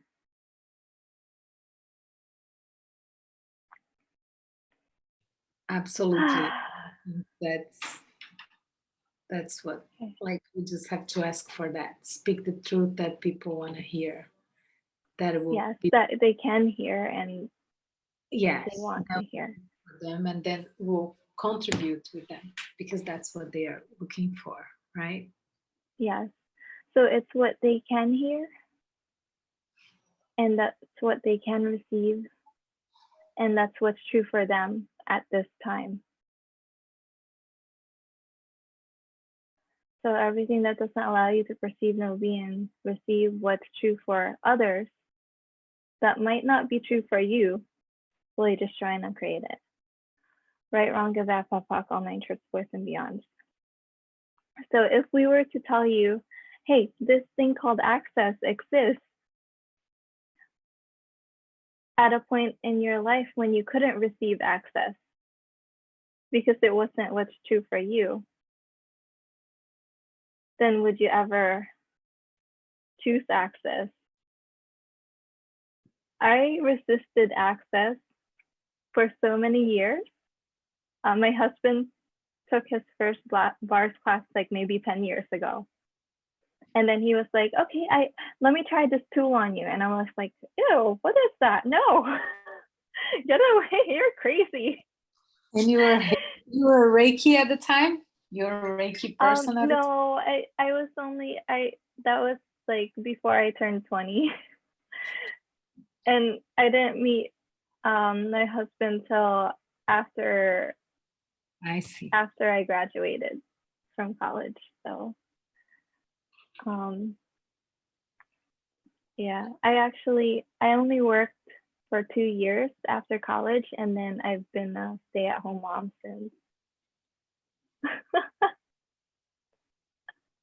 Awesome. So I don't have much corporate experience. Pot and pock. Right, wrong, good, bad, POD, all nine shorts, boys, and beyond. So empaths and healing. An empath is a healer, the extreme version. How many is an empath on here? Or how many can acknowledge that you're an empath?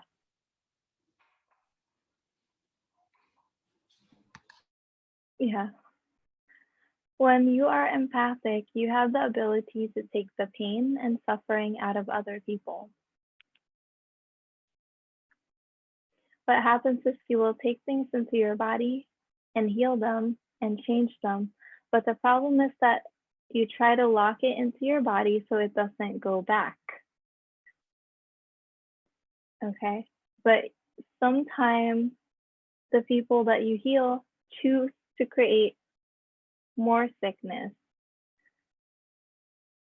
because it wasn't their choice to heal in the first place. So you're like taking in more and more and locking it in your body, and that's what creates the discomfort and everything that's happening in your body. As an empath, you take other people's lives and fixed realities and lock them into your body as though they're yours. And then they are. Whew. Okay. How many of you have been locking things into your body so they don't go back to the person you just healed? And everything you've done to lock it into your body so it doesn't go back to them, will you destroy and uncreate that, please? Right, wrong, good, bad, POD, all nine shorts, boys, and beyond. If you let it go, it will not go back to them. So if you let it go, it won't go back to them. If it seems like they have the same sickness, it's because they're creating it again. So once you dissipate it out of their world, it's done. So you don't have to hold anything in your body. Okay. So everywhere, let's use the numbers since everybody loves the numbers. Everywhere you locked disease and suffering and other people's lives and fixed realities in your body as a way of them never choosing it again, but they're still choosing it, will you destroy and uncreate that on 3? 1, 2, 3. 1, 2, 3. 3, 3, 3, 3, 3, 3, 3, 3, 3, 3, 3, 3. Oh, okay.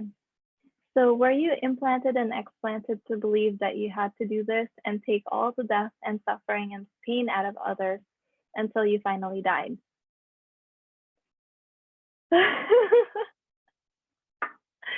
That seems light. Everything you aligned and agreed with and resisted and reacted to that allows that to exist. Will you destroy and uncreate it all, please? Now. Right, wrong, good, bad, POC, all nine shorts, voice, and beyond. And revoke, recant, rescind, renounce, denounce, destroy, and uncreate all the oaths, vows, fealties, communities, binding and bonding contracts, and marriages, and oaths that and vows that you have that keep that in place. Okay, right, wrong, good, bad, POC, all nine shorts, voice, and beyond. And everywhere you decided you never wanted to be a healer again, and you never wanted to be an empath again, and you never wanted to know what you know, and you never wanted to be that aware again, will you destroy and uncreate it, please? And claim and own your phenomenal healing capacities and abilities, and your empathic abilities so you know what to do with it. Cool.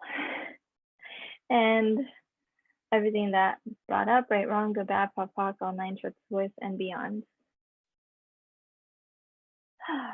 And we can do, yes. So, okay.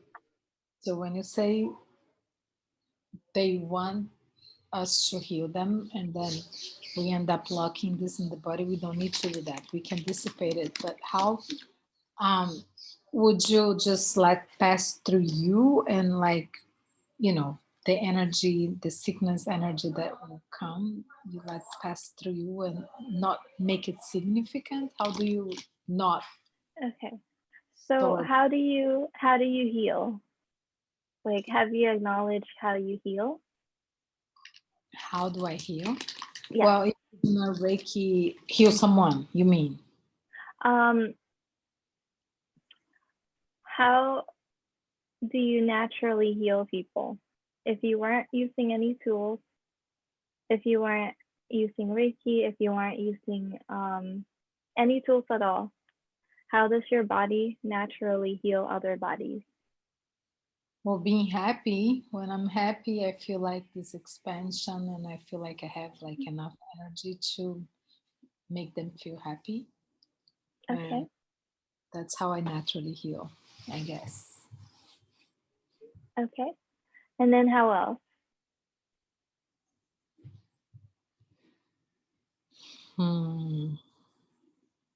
Naturally, without doing anything. Yeah. It's like, it's so natural that you don't even know you're doing it. No. I think it's just talking. My presence. Yeah, with Okay. the present, like talking and being open to,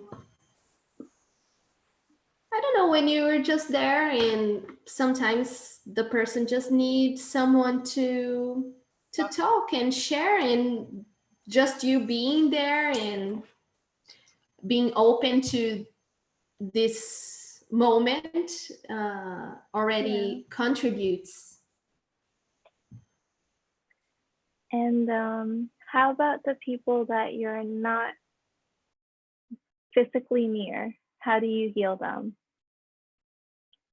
The ones that you're not aware of that you're actually healing, but you are healing. So first of all, are you healing people that you're not aware of? Probably, I don't know. Heavy? Yes, no? Okay, here, I'm gonna have a yes or a no in one of my hands and pick which hand. Wait, there you go. The one with the ring or the one without a ring?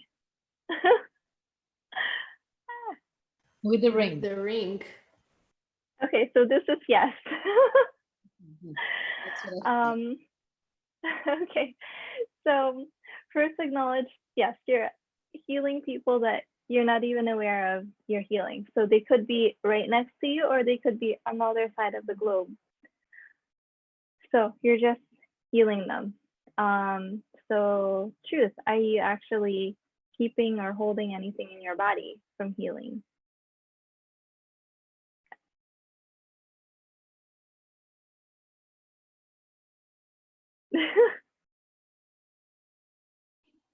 Without the ring. With answering. Okay, how about email? It's I don't know. I really don't know. okay. So just pick one and then pick the other one and see which one's later. Ah, it's there. Sorry, I can't like move it. It feels weird. It's like, what do you call it? Can you ask the question again? Do you mind? Yes. So, okay, there. So, truth. Are you keeping whatever you're healing from those people in your body? Yes. Okay. So this was yes. So we got a yes. So acknowledge that you're doing that and that you can choose something different. So you've already healed them. Even if you wanted to give that, whatever you healed from them back to them, you've already healed it. So you can't really give it back to them. Like even when you say, you know, return to sender with consciousness attached, you're not actually returning that energy to them. They're just receiving the awareness.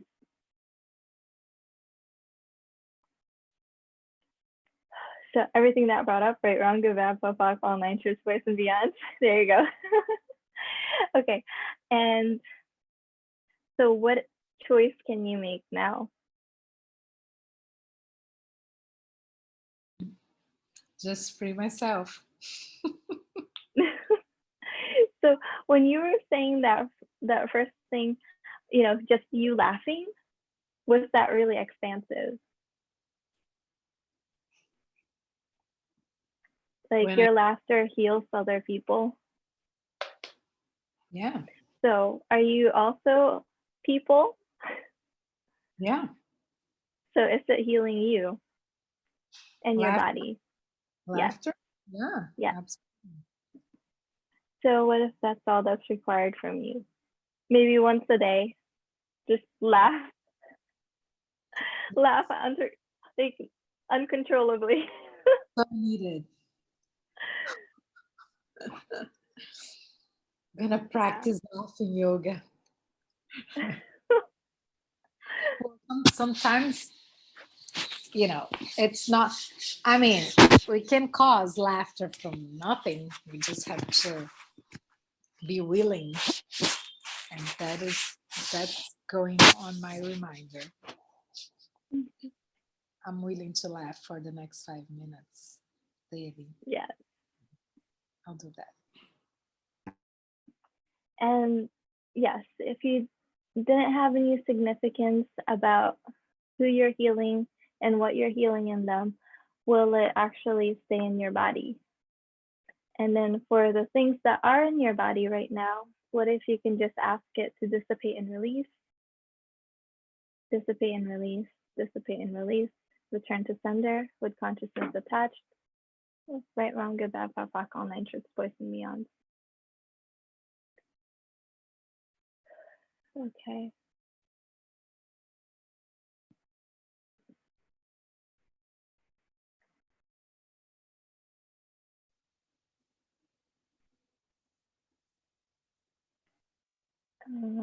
And we read all of these already. Oh, fracking. Fracking. This is another thing that you can use with whatever you healed from people. You can frack it.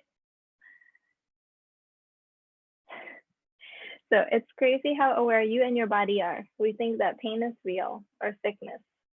It's not. It's more often than not, you're aware of something that nobody else is aware of. Every pain that you have is a potency you're not using. Pain, whether it's mental, physical, sexual, emotional, if you apply it to the insanity, it will frack the insanity and allow consciousness to seep through it. So fracking. Fracking is what they do to get oil out of rocks. They go in and they make explosions underground to frack the rock so that the oil can leach out of it and come to the surface.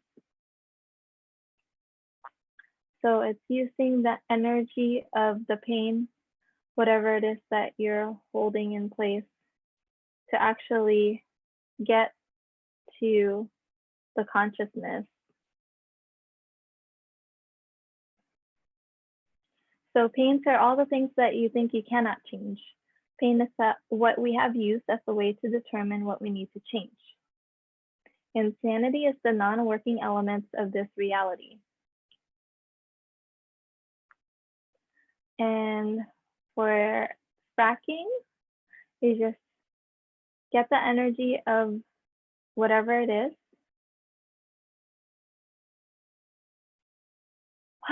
And everything that is. Frack the insanity that holds it in place. And you just do 1, 2, 3, frack, frack, frack, frack, frack, frack, frack, frack, frack. Yes. Okay. What if pain was not the need of change, but pain was the choice of creating more? You've got to look at it as a choice of creating more. Pain is always a possibility, and you can use it to frack. So whatever reality, whatever point of view is there that you can change, use that pain to frack it and start changing.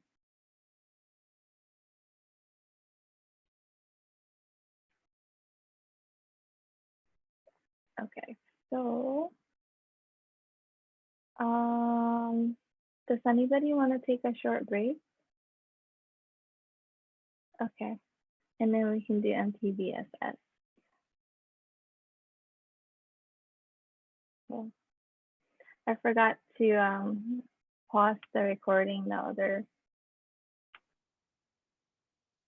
Okay, so hi everybody, welcome back. So we're gonna do the MTBSS. How many on the call actually know MTBSS already? Okay, cool. Everybody except so MTBSS is a body process. So Mary and Jomel, probably this is your first time hearing about it, and it's molecular terminal valence flowing systems. I think it says it here somewhere, but that's what MTBSS means. So MTBSS is basically the everything process. It's part of the facelift, and there's so many different energies that's included in MTBSS. And we don't have the list anymore. Before, they used to have all the list, the whole list of the energies that's included in MTBSS. So with MTBSS, if you run it 20 to 30 times, your entire body's blueprint changes. So it unlocks, uncovers everything, and like creates your body the way that it's meant to be created. Okay, so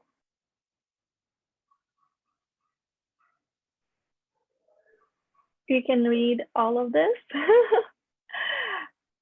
but the best way to experience it is actually to just do it.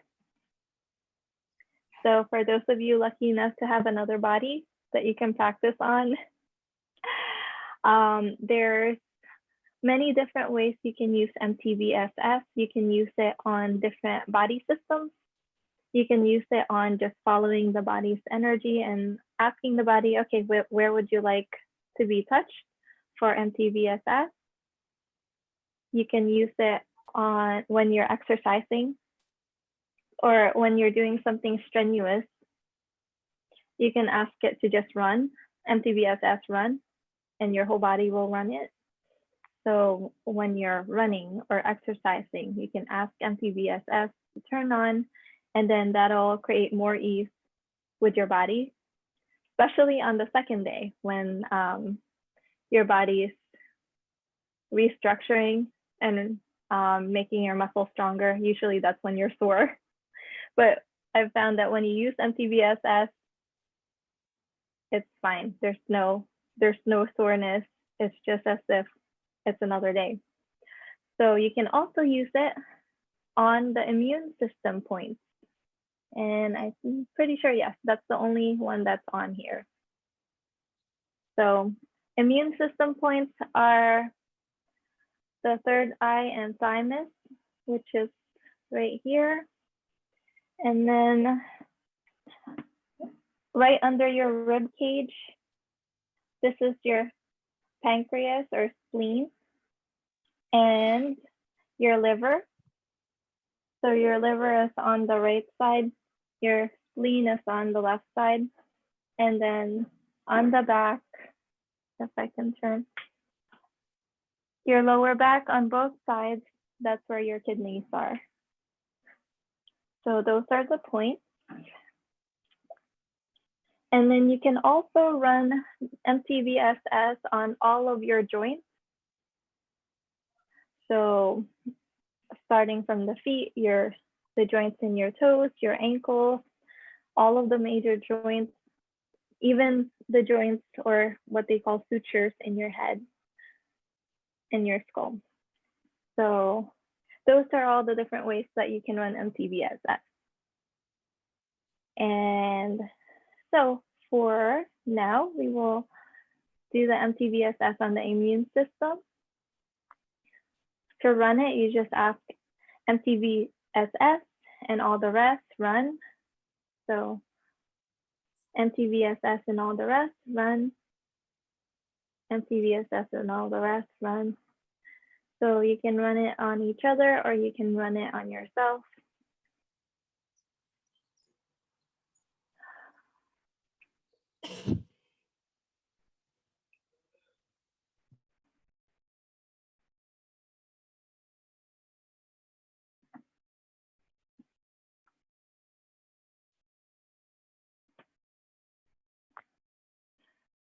So if you have a client who has cancer, the best spot points to run it on are the joints. And the more invasive the cancer, I would recommend just doing it on all of the joints that you're able to have access to. You can also use it for any other diseases.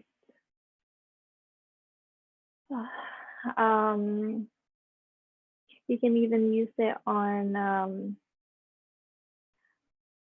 scars and wounds and things like that, bruises. Although we are learning a few other body processes like cellular memory, that one is really great for recent injuries. And what else are we going? Oh, biomimetic mimicry. So we'll go over those other ones. So and then when you're done, you can go in the liver and spleen. Again, that's right under your rib cage on either side.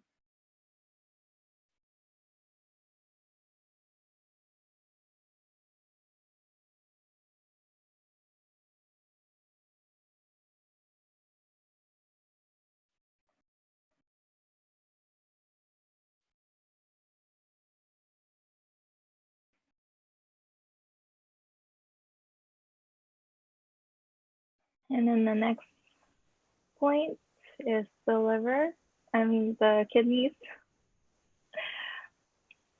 So lower back on either side. And MTVSS and all the rest run.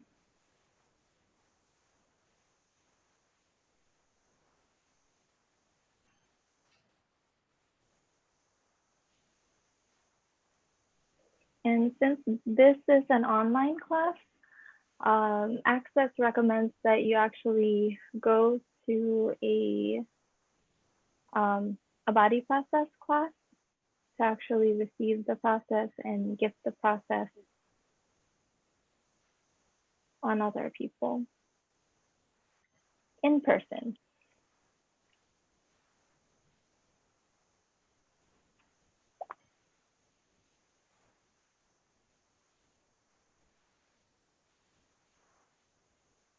Okay, any questions? Not a question, just a comment. Oh, sorry, Judith, ask the question, please. Do we do restructuring after? Oh, sorry, can you say it again? Do we do restructuring after MTVSS? Oh, yes, we can do restructuring.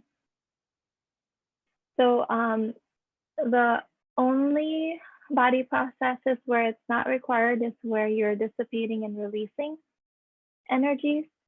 With MTVSS, it's actually changing your whole body structure. So doing restructuring will be beneficial. And then you can always ask, does the body require restructuring? And then if you get a yes, yes. Something like biomimetic mimicry, because the full process is elimination, eradication, and dissipation of the biomimetic and biomimetic mimicry of other people's pains, pathways, and realities. That has the elimination and eradication and dissipation. So restructuring isn't required. So great question, thank you. So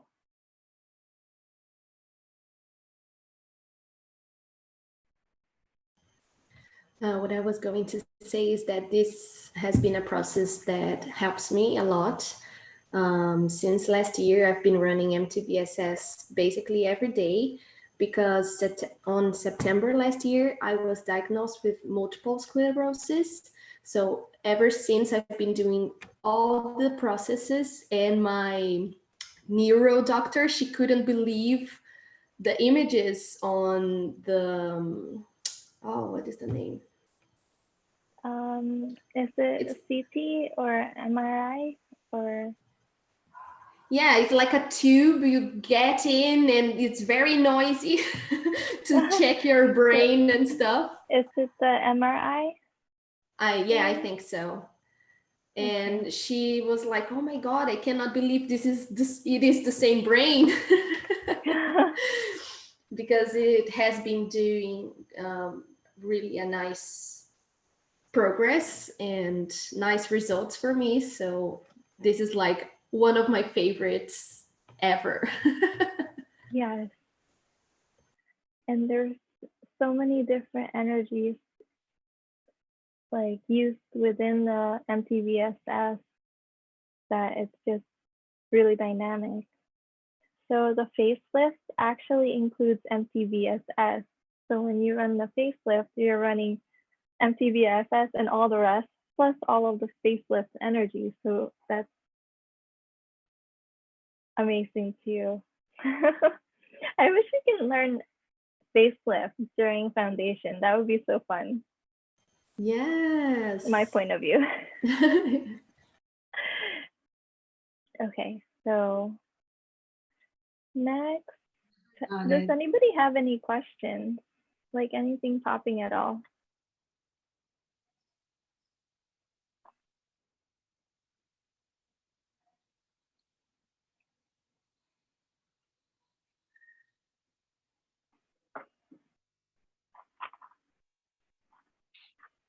Okay. We didn't go over, did we go over 4 sources for creation? Yes, yesterday. Okay. And the 4 questions? No, not yet. Okay.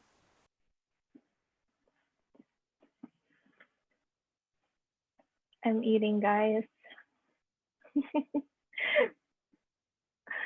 It's Okay, right and wrong. 4 questions. 4 sources for creation, question, choice, possibility, and contribution. 4 questions. You need these 4 questions to live your life, which is funny because you're not supposed to use the word need. So, what is this? What can I do with it? Can I change it? If so, how can I change it? And I've met facilitators who have been facilitating for like decades, and they still use this 4 sets of questions for everything. What is this? Whenever you perceive an awareness or an energy, what can I do with this? Can I change it? If so, how can I change it? So these 4 questions will make your life work if you use it, if you choose it. Being aware of something doesn't mean you can change it. It just means you're aware of it. So when you have something and you say the problem is this and you can't change it, the difficulty is not that, it's something else. You've got to be in the question. So how many times have you been aware of something, and then when you actually ask the question about it, it turns out to be something completely different that you changed, and then it changed everything. And that's what the power of the question is. And being in the question begins with you actually asking the question. And then eventually, the question is an energy that you already be all of the time. So Gary and Dane, they ask billions of questions each second. And it's because they're being it already. They've asked for 20 years, 30 years for Gary. So many questions that he's already being the energy of the question. And so transforming everything and gaining awareness from those questions instantaneously. What would it be like to have that and to be that?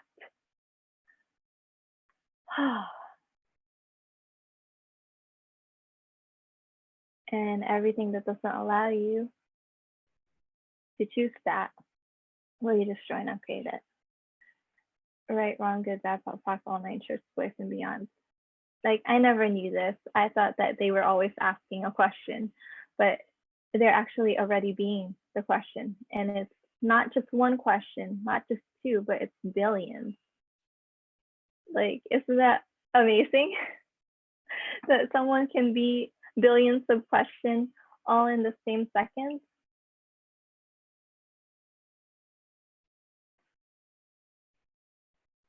So perceiving, knowing, being, and receiving.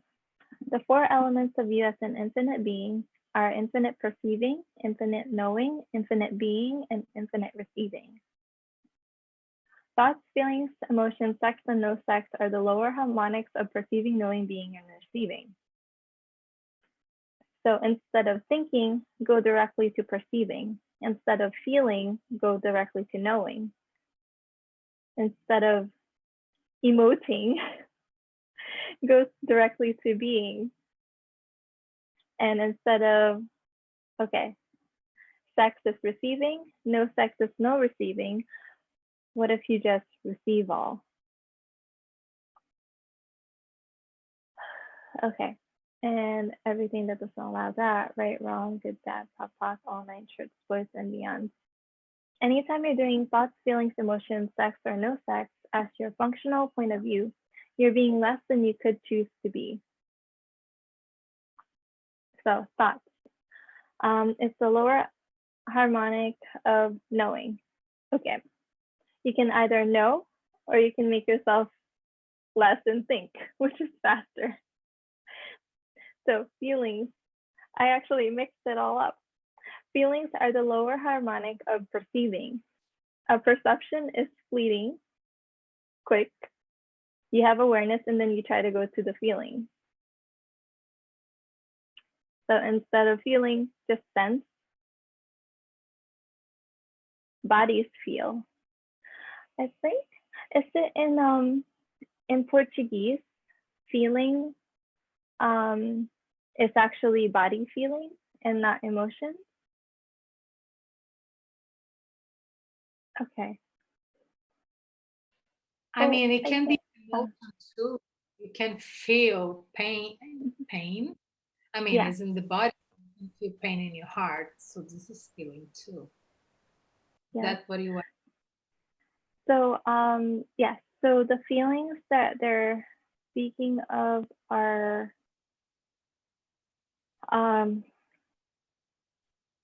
okay. So as an infinite being, you just have a sense of things. But when you're connected to your body, that's the feeling. So what you're speaking of with the feeling, you know, in your heart, there's the pain, that's the body. And if you have such a communion with your body that it's instantaneous, then yes, you can be in feeling and perceiving at the same time. But most people don't have that communion with their body. There's still that separation. And with that, it's the time that it takes, or maybe if you're not in communion, you're so separated from your body that you don't even know what your body feels and what you as the being sense.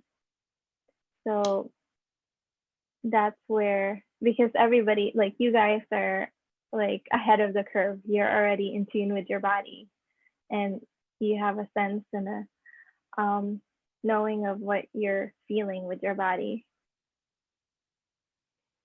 But for some people who are new, who have never connected with their body, then we're saying go directly to perceiving and start choosing to be perceiving, the infinite perceiving that you be. So, and what is true for you now?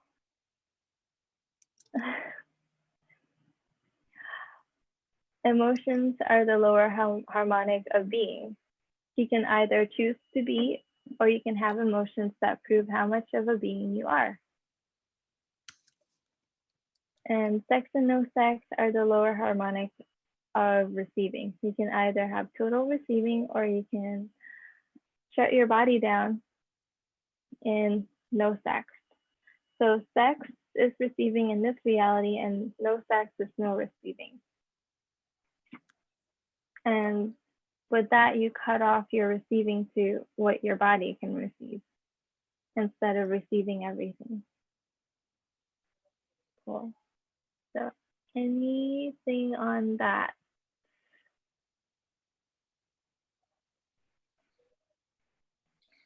The question, I don't understand the sex or no sex part having to do, I mean, I do understand that has to do with receiving, but can you explain it better, please?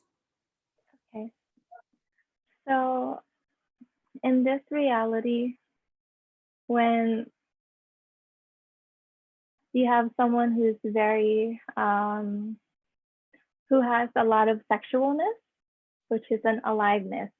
So sexualness is caring, nurturing, aliveness, orgasmic energies, healing energies. It has all of these energies that people are like, it's like alive, right?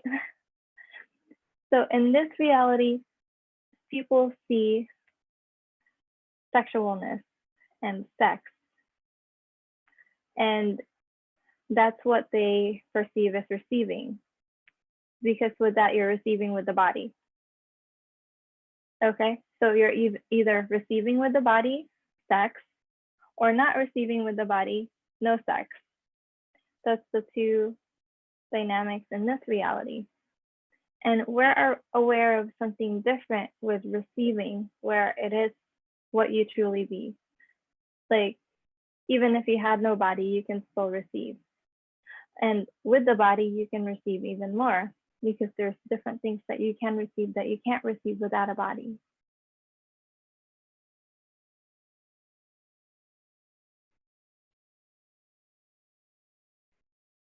So what are you aware of with sex and receiving that if you would acknowledge it would actually create more receiving and create more in the world?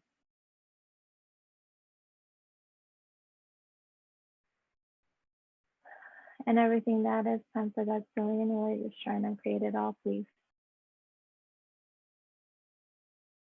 Right and wrong, good and bad, pot and pop, all nine shirts, boys and beyond. So how many of you have bodies?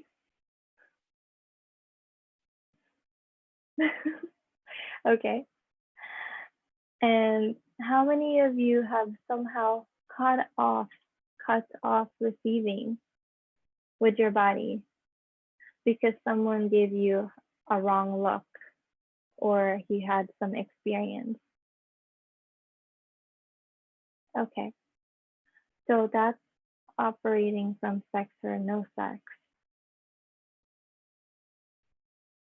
So what if you went back to that time where you received, and you were aware of an energy someone was projecting at you that you didn't want to receive? And what would happen if you actually were in allowance of it and allowed it to come into your space?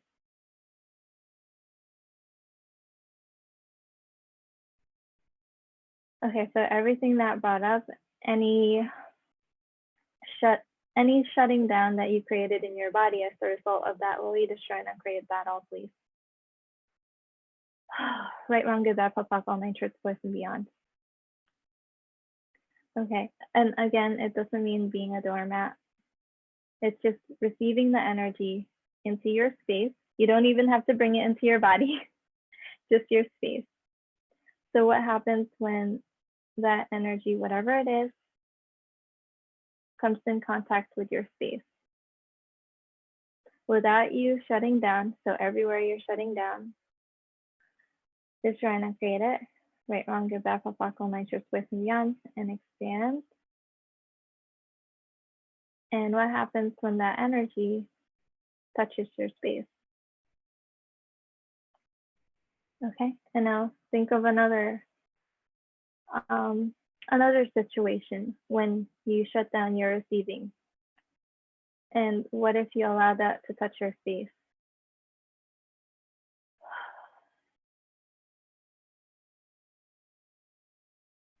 And another thing, and allow that to touch your space.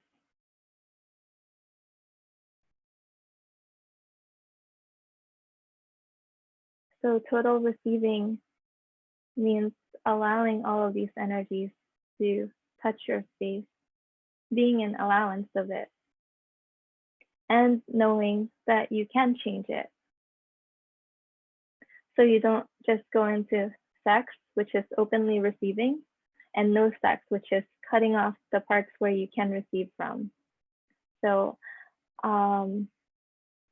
we can think of it in this other way, where, okay, so I'm straight, I will never have sex with other females. And then you're cutting off receiving, you're going into no sex. Okay, that doesn't mean that you have to go out and have sex with everyone. We're just using sex as a another word for receiving, and then no sex as the no receiving. And in this reality, that means receiving with the body. So people automatically think of it as sex.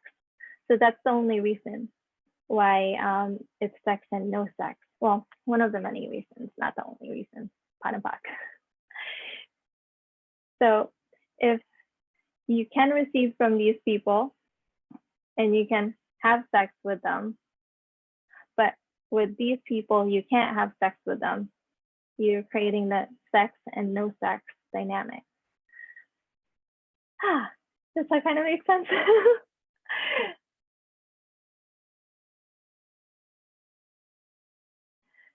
So there's another section on more about sex, but let's play with some energies for now. So get a picture in your mind of people that you totally will have sex with. Not that you will actually go ahead and have sex with them, but people that you can receive fully just because they're amazing and they're cool. Okay, so do you get a sense of the receiving that you have with them? Okay, so what if sex was just a hug? Can you hug them and fully receive them through a hug? Yes, okay. So now think of someone that you totally can't receive from, or someone that you won't have sex with.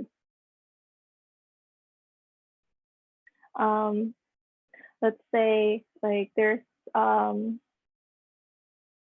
know, someone walking down the street and it looks like, you know, they have guns and knives. You're like, okay, I don't want to receive from them. I want to stay away from them. So you get the energy of that. I'll never have sex with that kind of person. So could you receive them in a hug? No, it's more like, not really. Let me just stay away. So if you were being the energy of sex with them, you could still hug them and receive them fully in the hug, like with no judgment. Okay, I don't care if you're gonna stab me in the back while I hug you, I'll receive you. Okay, and it's the energy of it, not that you actually have to go walk over to them and say, hi, I want to hug you. Because that's not, you can do that, but just use your awareness.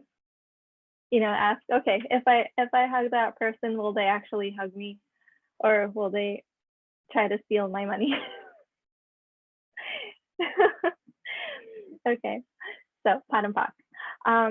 So everywhere you have that energy of I'll never have sex with that person or that kind of person, that's where you're cutting off receiving.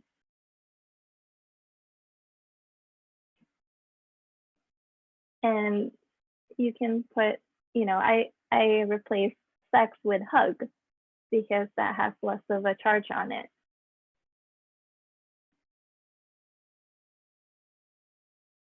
So what if you could have the energy of being open to hugging everyone? That doesn't mean that you actually have to go out there and hug everyone, but it's the receiving of it. Because if you guys have seen me in person, I don't really hug. I'm not a hugger.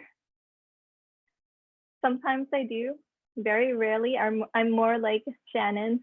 Shannon doesn't like to hug unless she says, okay, yes, you can hug. So, and that's just a preference. But can I choose to receive from all people? Can I choose to have the energy of a receiving hug with everyone? Yes. Oh my gosh, I just made sex hugging.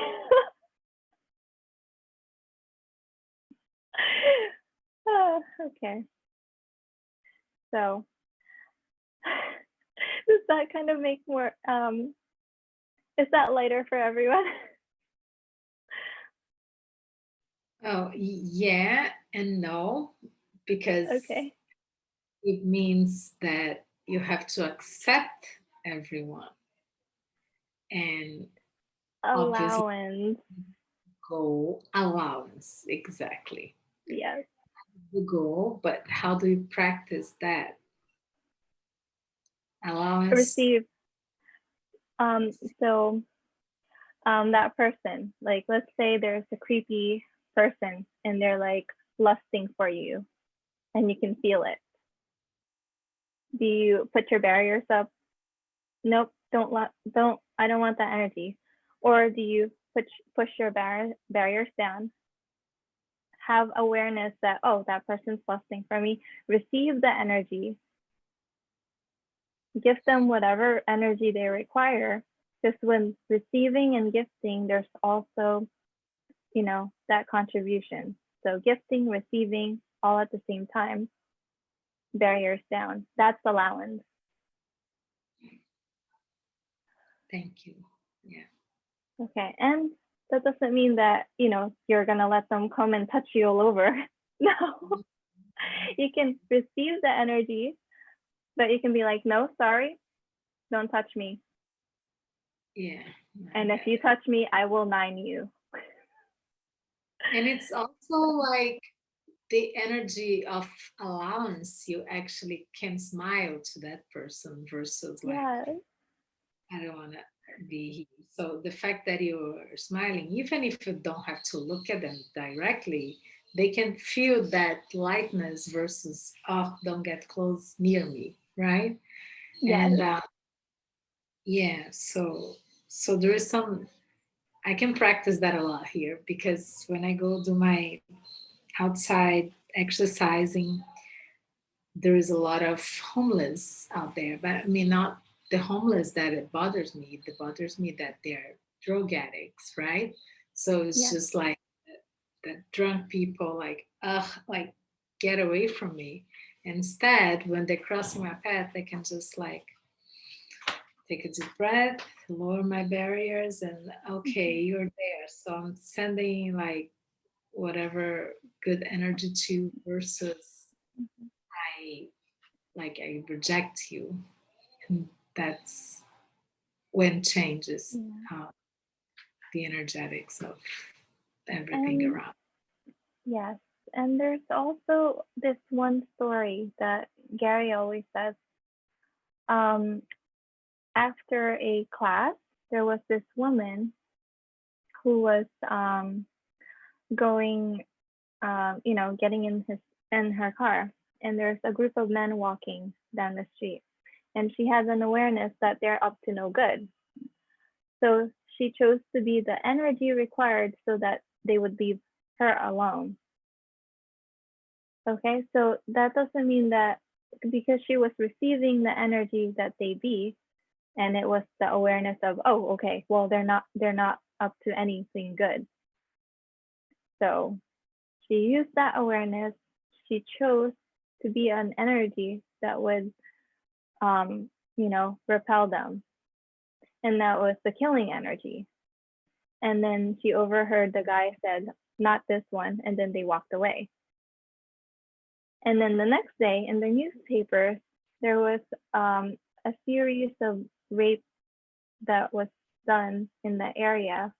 And then when they caught the people, it was that same group because they, she said that the person was wearing a red jacket with like something on it, and then it was them. So she used her awareness. She received their energy, and she chose to be whatever energy was required for her to be safe. So you can be that, and then you can also choose to send them whatever energy they require.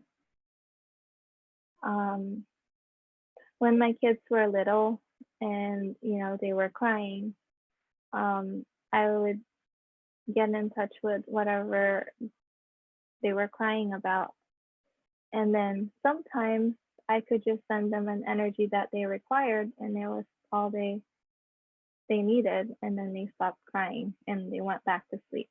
Other times I actually have to go there and be required that physical touch. So that's all receiving. And you never have to make yourself at the effect of anyone. You can always choose to be whatever energy is required in that moment. So that's why the killing energy is actually really important to acknowledge and to own, because having that and being that energy, people who are killers will recognize that, and they're like, oh, that person is like me, I better stay away. And everything that brings up. Right, wrong, good, bad, fuck, all night, trips, waste, and ends. That doesn't mean that you're gonna turn into a serial killer. There you go. I can't even say it. It's just being that energy and choosing to be all these different energies. So we have a choice. We can go over the distractor implants if that was coming up a lot, or we can go to the sex. So this starts with elements of creating a good relationship. So which one would you guys like to go? Distractor implant. That Okay. comes a lot. I mean, if everybody okay with that. Yes. Okay. So distractor implants. I think there's 24, but these are all of them. Anger, rage, fury, hate, blame, shame, regret, guilt, addictive, compulsive, obsessive, perverted points of view, love, sex, jealousy, and peace. That one we know. Life, death, living, reality, fear, doubt, business, and relationship. So fear and doubt goes together. It's the whole group of them. They come in 4 groups. So anger, rage, fury, hate. One group, blame, shame, regret, guilt. One group, addictive, compulsive, obsessive, perverted points of view. One group, love, sex, jealousy, and peace. That's another group. Life, death, living, and reality is another group. And then fear and business and relationship. And it's funny that they all are in those groups. So distractor implants are what people use to judge and not what people use to choose. So when you're in distractor implants, like doubt or fear, you're actually not choosing. You're using it to stop you from choosing.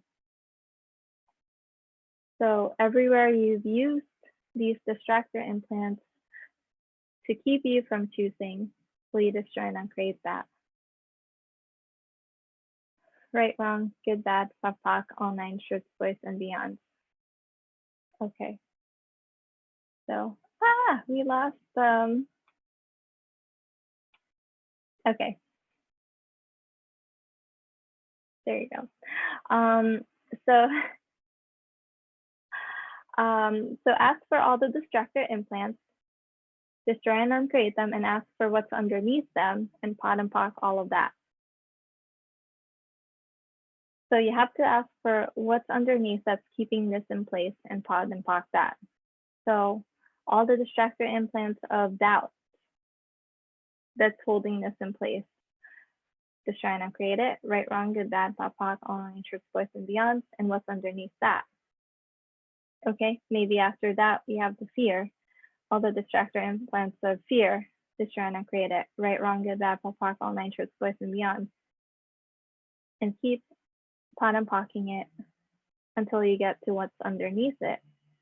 And underneath every single thing that's a problem, there's a beautiful energy underneath all problems, underneath all things. And that energy is you. So if we can get all the way to that space and then start choosing, how can you create your life? Okay. It's not very clear for me. Can you explain again, like how you go underneath your fear and ask what's underneath it and ask to destroy and discreate it? That's what it is? Yes. So think of a time when you do have the fear or the doubt or anger, rage, fury, blame, shame, regret, guilt, any of those. Mhm. Okay. Got it. So all the distractor implants holding that in place, will you destroy and uncreate it? Mm. Right, wrong, good, bad, POC, all 9, truth, voice, and beyond. And what's underneath that? So get the energy of what that is and destroy and uncreate it. Right, wrong, good, bad, POC, all 9, truth, voice, and beyond. and get the energy of what's underneath that and destroy and uncreate it. Right, wrong, good, bad, pop, all nine shorts, place, and beyond. And this way, you don't have to come up with like the next best clearing. It's just clearing and clearing whatever comes up in the You do moment. that like maybe 10 times if needed Yes, until I feel the space, until I feel like, Yes. oh, okay. Thank you. and then sometimes it's even less than that, and you can just choose. Like, I'm trying to think. Oh,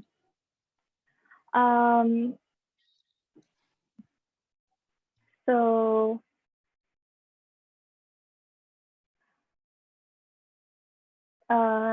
let's say I wanted to choose like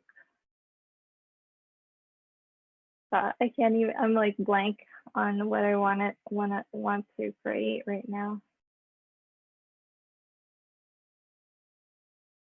Okay, so someone's inviting me in New York to do like talk to the entities classes. And right now I have doubt. So I'm like, well, I don't know if I really want to do this. Like, what is it really going to create, kind of thing. So there's the doubt. All the distractor implants of doubt, I have that's holding this in place, destroy and create it. Right, wrong, good, bad, fuck, all nine shorts, place, and beyond. And what's below that? What's underneath that? Maybe I have a point of view that, oh, I have to, like, it's too last minute. So that's my point of view. Destroy and uncreate it. Right, wrong, good, bad, fuck, all nine shorts, place, and beyond. And then whatever other point of view is underneath that, destroy and uncreate it, and destroy and uncreate it until, like you said, you have that space.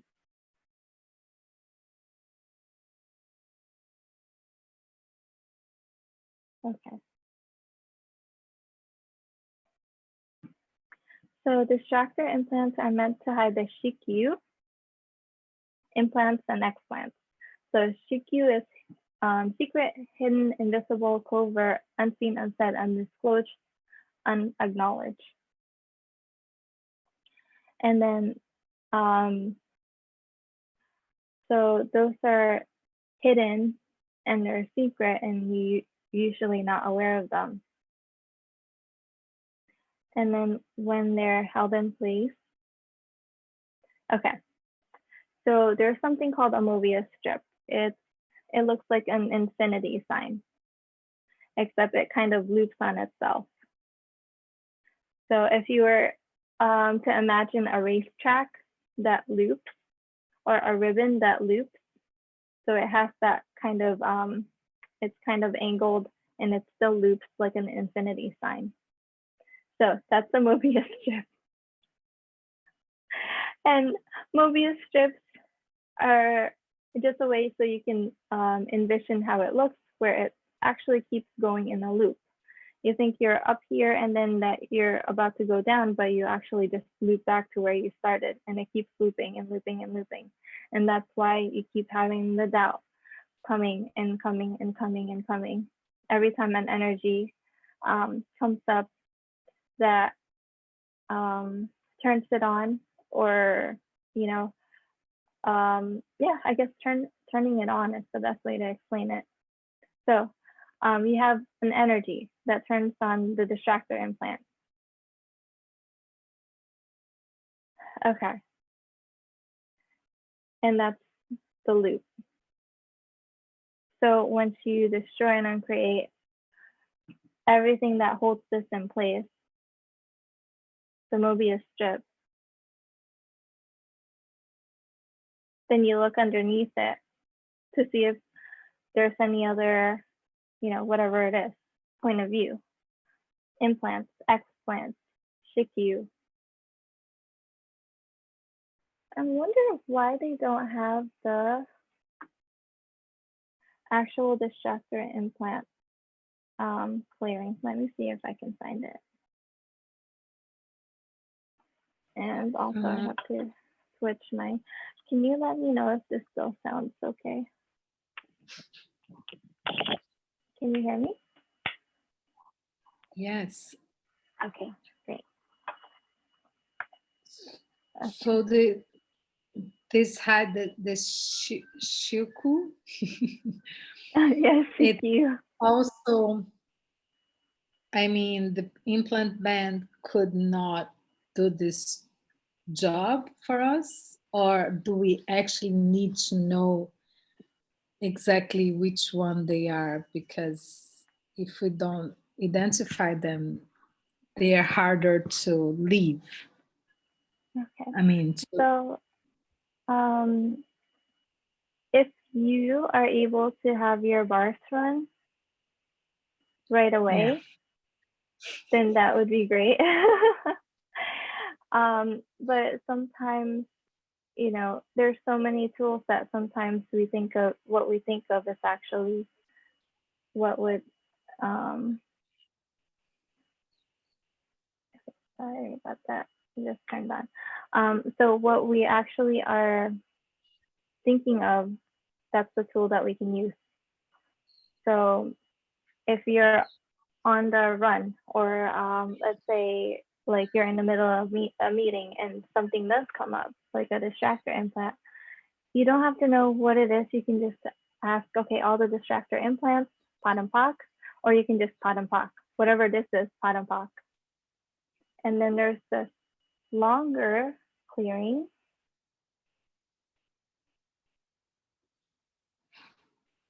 Okay, this is not the one I was looking for, but these are good clearings too. What physical actualization of the unchangeable and unalterable disease of potency and power are you not acknowledging as the source for the creation of what is hidden underneath and beneath all distractor implants and everything that is times a godzillion, destroy and uncreate it, right, wrong, good, bad, pop, all nine trips, worth and beyond. Hmm.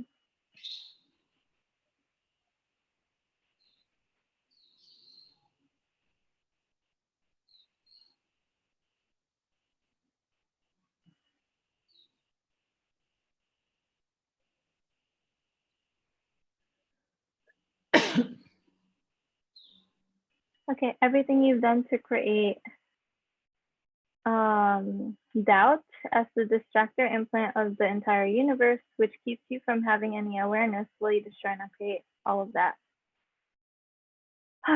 Right, wrong, good, bad, pop, all nine trips, voice and beyond.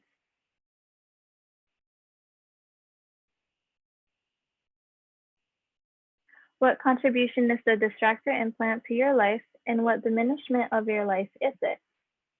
And what is the contribution to the diminishment of you, what you really want to have?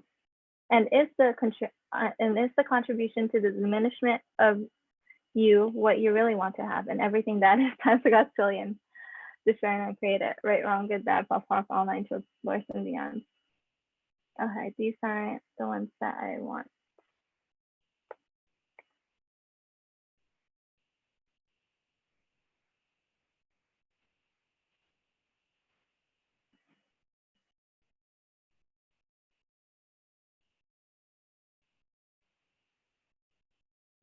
Everywhere you are using distractor implants to not be, will you destroy and create all of it, times a godzillion, right, wrong, good, bad, pop, all nine trips, voice and beyond. Everywhere you're using distractor implants to not perceive, will you destroy and create all of that, right, wrong, good, bad, pop, all nine trips, voice and beyond. Everywhere you're using distractor implants to not know, will you destroy and create all that, right, wrong, good, bad, pop, all nine trips, voice and beyond. And everywhere you've used the distractor implants to not receive, will you destroy and create all of that, right, wrong, good, bad, pop, all nine trips, voice and beyond.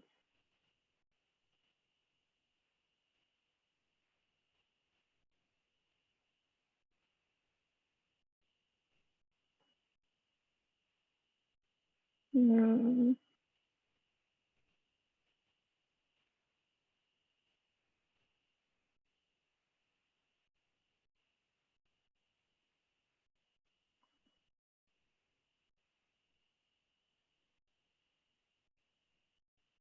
Okay.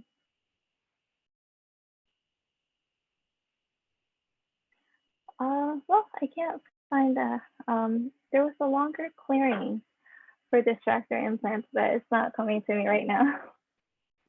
So just ask for the distractor implants, destroy and uncreate them, ask for what's underneath, all the sticky parts and pieces of it, whatever is coming up, and just pot and pock. Okay. I found some really awesome clearings though.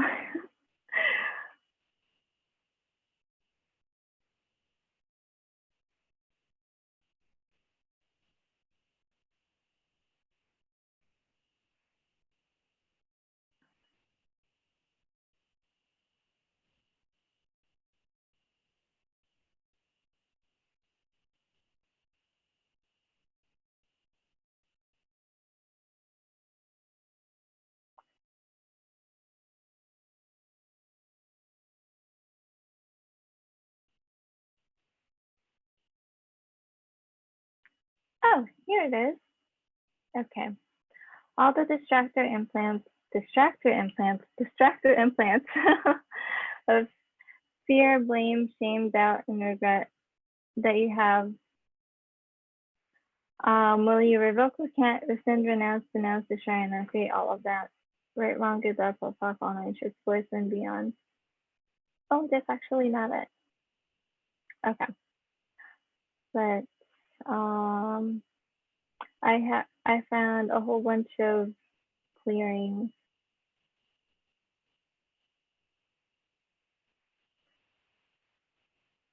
Okay. Anyway. So there's a book, Living Beyond Distraction, that goes in depth over each of the 24 distractor implants. Is it 24? Anger, rage, fury, hate, blame, shame, regret, guilt, addictive, compulsive, obsessive, perverted points of view, love, sex, jealousy, and peace, life, death, living, reality, fear, doubt, business, and relationships. So everything that brings up and everywhere you're using that to never create your life ever again, will you destroy and uncreate it? Right, wrong, good, bad, fuck, all nine, tricks, worse, and beyond. Anger, rage, fury, hate, blame, shame, regret, guilt, addictive, compulsive, obsessive, perverted points of view, love, sex, jealousy, and peace, life, death, living, reality, fear, doubt, business, and relationships. Everything that brings up. Right, wrong, good, bad, fuck, all nine, tricks, worse, and beyond. All the anger, rage, fury, hate, blame, shame, regret, and guilt, addictive, compulsive, obsessive, perverted points of view, love, sex, jealousy, and peace, life, death, living, reality, fear, doubt, business, and relationships. You're using to never create your life and never be who you truly be, will you destroy and uncreate it? Right, wrong, good, bad, fuck, all nine, truth, voice, and beyond. All the anger, rage, fury, hate, blame, shame, regret, and guilt, addictive, compulsive, obsessive, perverted points of view, love, sex, jealousy, and peace, life, death, living, reality, fear, doubt, business, and relationship you're using to never create the life you desire and always be at the effect of others and your points of view, will you destroy and uncreate it? Right, wrong, good, bad, fuck, all nine, truth, voice, and beyond. Who? Okay.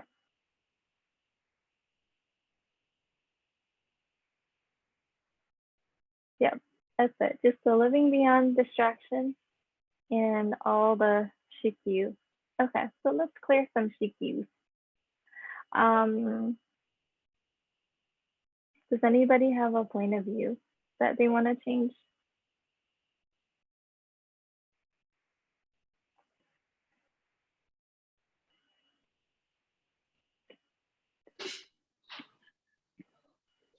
Yeah, many, I said.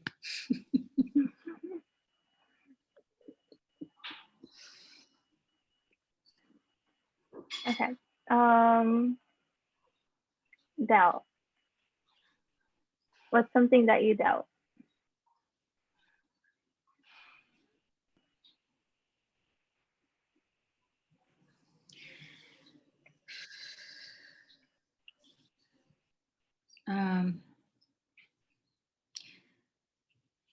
I just thought of my greatness, and I know it's there, but it's not always there when I need it.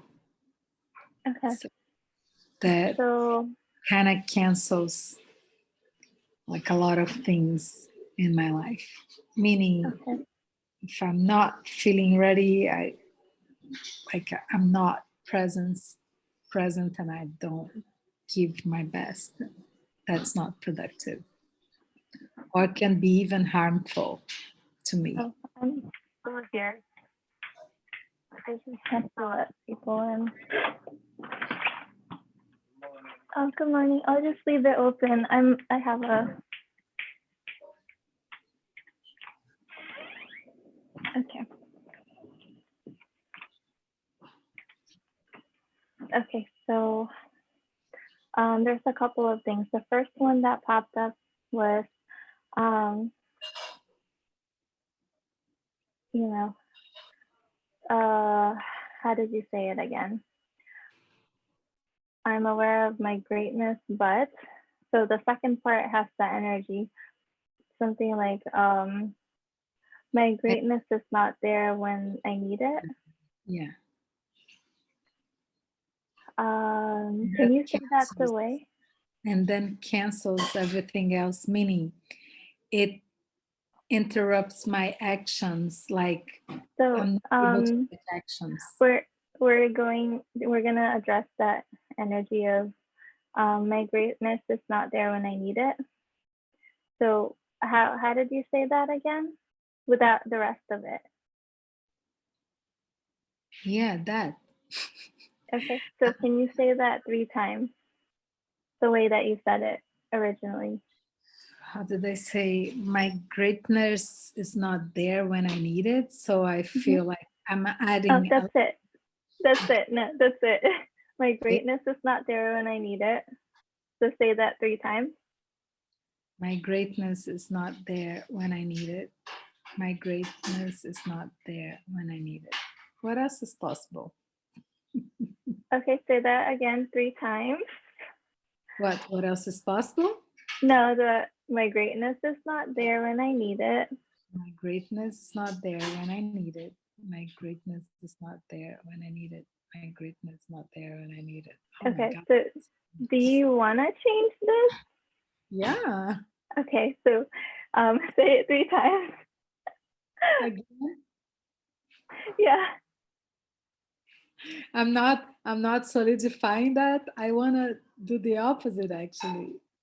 Yes. So just say it 3 times. Okay. My greatness is not there when I need it. My greatness is not there when I need it. My greatness is not there when I need it. So all the Shikyu implants and explants holding that in place will you just try and create that. Okay, right, wrong, good, bad, fuck, fuck, all nine trips, birth, and beyond. 1, 2, 3, 4, 5, 6, 6, 6, 6, 6. 1, 2, 3, 1, 2, 3, 1, 2, 3, 4. Okay. So now everything that you were saying before, how's that? A lot lighter. Okay. So you had that other things that you were talking about with the feelings. You feel like it cancels everything? Yeah. Cancels my, I have the potency, or I have the potential to do something, but I end up not doing, stopping myself to do. That's why I mean they cancel everything. Okay. So is that still true? So it's like annihilates my energy. So you ask if that's true? No. Okay. So everywhere you bought that story, will you just try and create it and return to sender?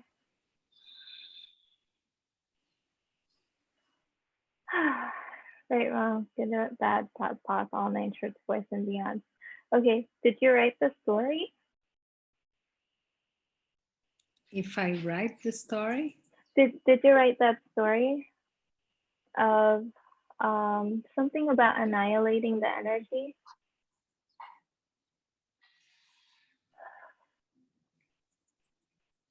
I mean, maybe I conceptualize, but no.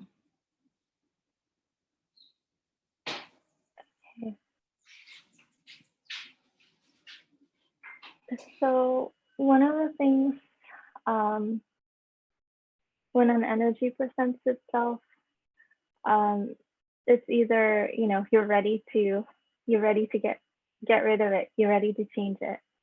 So whatever it is that you said in the second half, has it changed, or is there something else that you can do to change it?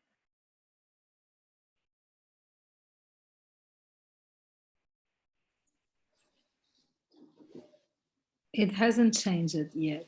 So I would like to do something to change it. Okay, so did you write the story? Something like that? Or something else? No, like now that you're asking, it doesn't even feel like it's mine. Okay. So everything that is, you just bought from someone else? Okay. So what can you do about it? Return to sender or just trying to create it? Return to center with consciousness attached. Yeah. Okay. Right, wrong, good, bad, pop, all nine shorts, boys and beyond. So how's that now? It's better. It just feels like this is just a little piece. It feels like there's more to be cleared. And it's okay. You don't have to stick with me. It's just that it feels like everything comes to the point that like, okay, this is not even mine. Why I'm taking all this? Okay. So have you bought the story, wrote the story, created the story, or something else?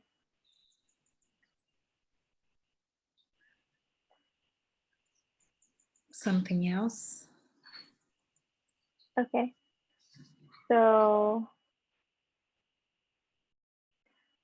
first, let's get clear with whatever this energy is. So is it annihilating your energy?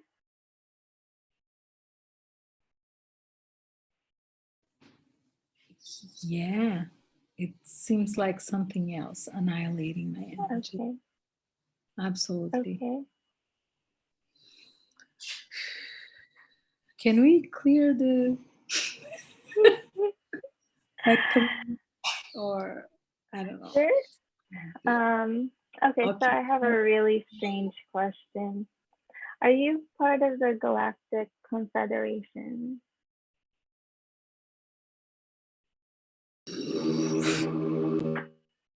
What was that? That answered my question. Wait, what is that? It's someone outside and it's just answer my question, I guess. Yeah. It sounds like a spaceship. That's what I'm saying. I didn't even know if I was part of the Confederation. So since you asked, it's like, yeah, I guess sure, why not? I am here. Alien talking to alien. Okay, so I never believed in this, like, the Galactic Confederation thing. I always thought it was just a funny thing that they talk about in Access, but Matt is actually really into it. So I can't. He was talking. He was telling me about the Vikings. They are here to mess up with this reality, but that's all I know.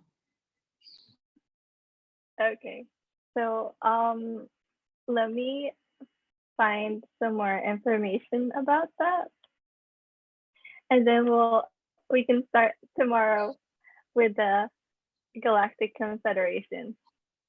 So don't you think it's the Beckamies or something? Don't you think I have The to do a video? Becamex, the Yeah, Becamex. you don't think it is? How many times have we cleared it? Let's do the Becamex tomorrow too. Okay. Okay, just writing notes for me. Confederation. Oh, So did you feel this energy? That's why Dane has. I think it was just really funny that after I asked the question, we had that, because we never heard that sound effect before. So great timing. I asked them to drive outside their house and beep at that time.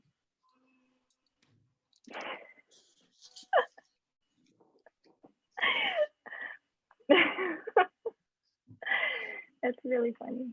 Okay, so yeah, tomorrow we'll start with Galactic Confederation, the Becamex.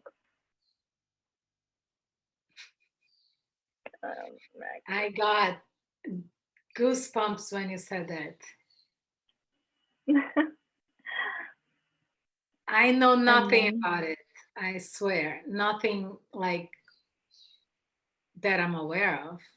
It's just like, if I can do something, if I can be a contribution for this, if this is actually contributing for everyone, sure. Yeah. But so far, I have no knowledge on it. Okay. Well, we'll start with this for tomorrow. Okay. So let me cut. Okay. So does anybody else have anything? Because if we go over this stuff now, it's a lot of things.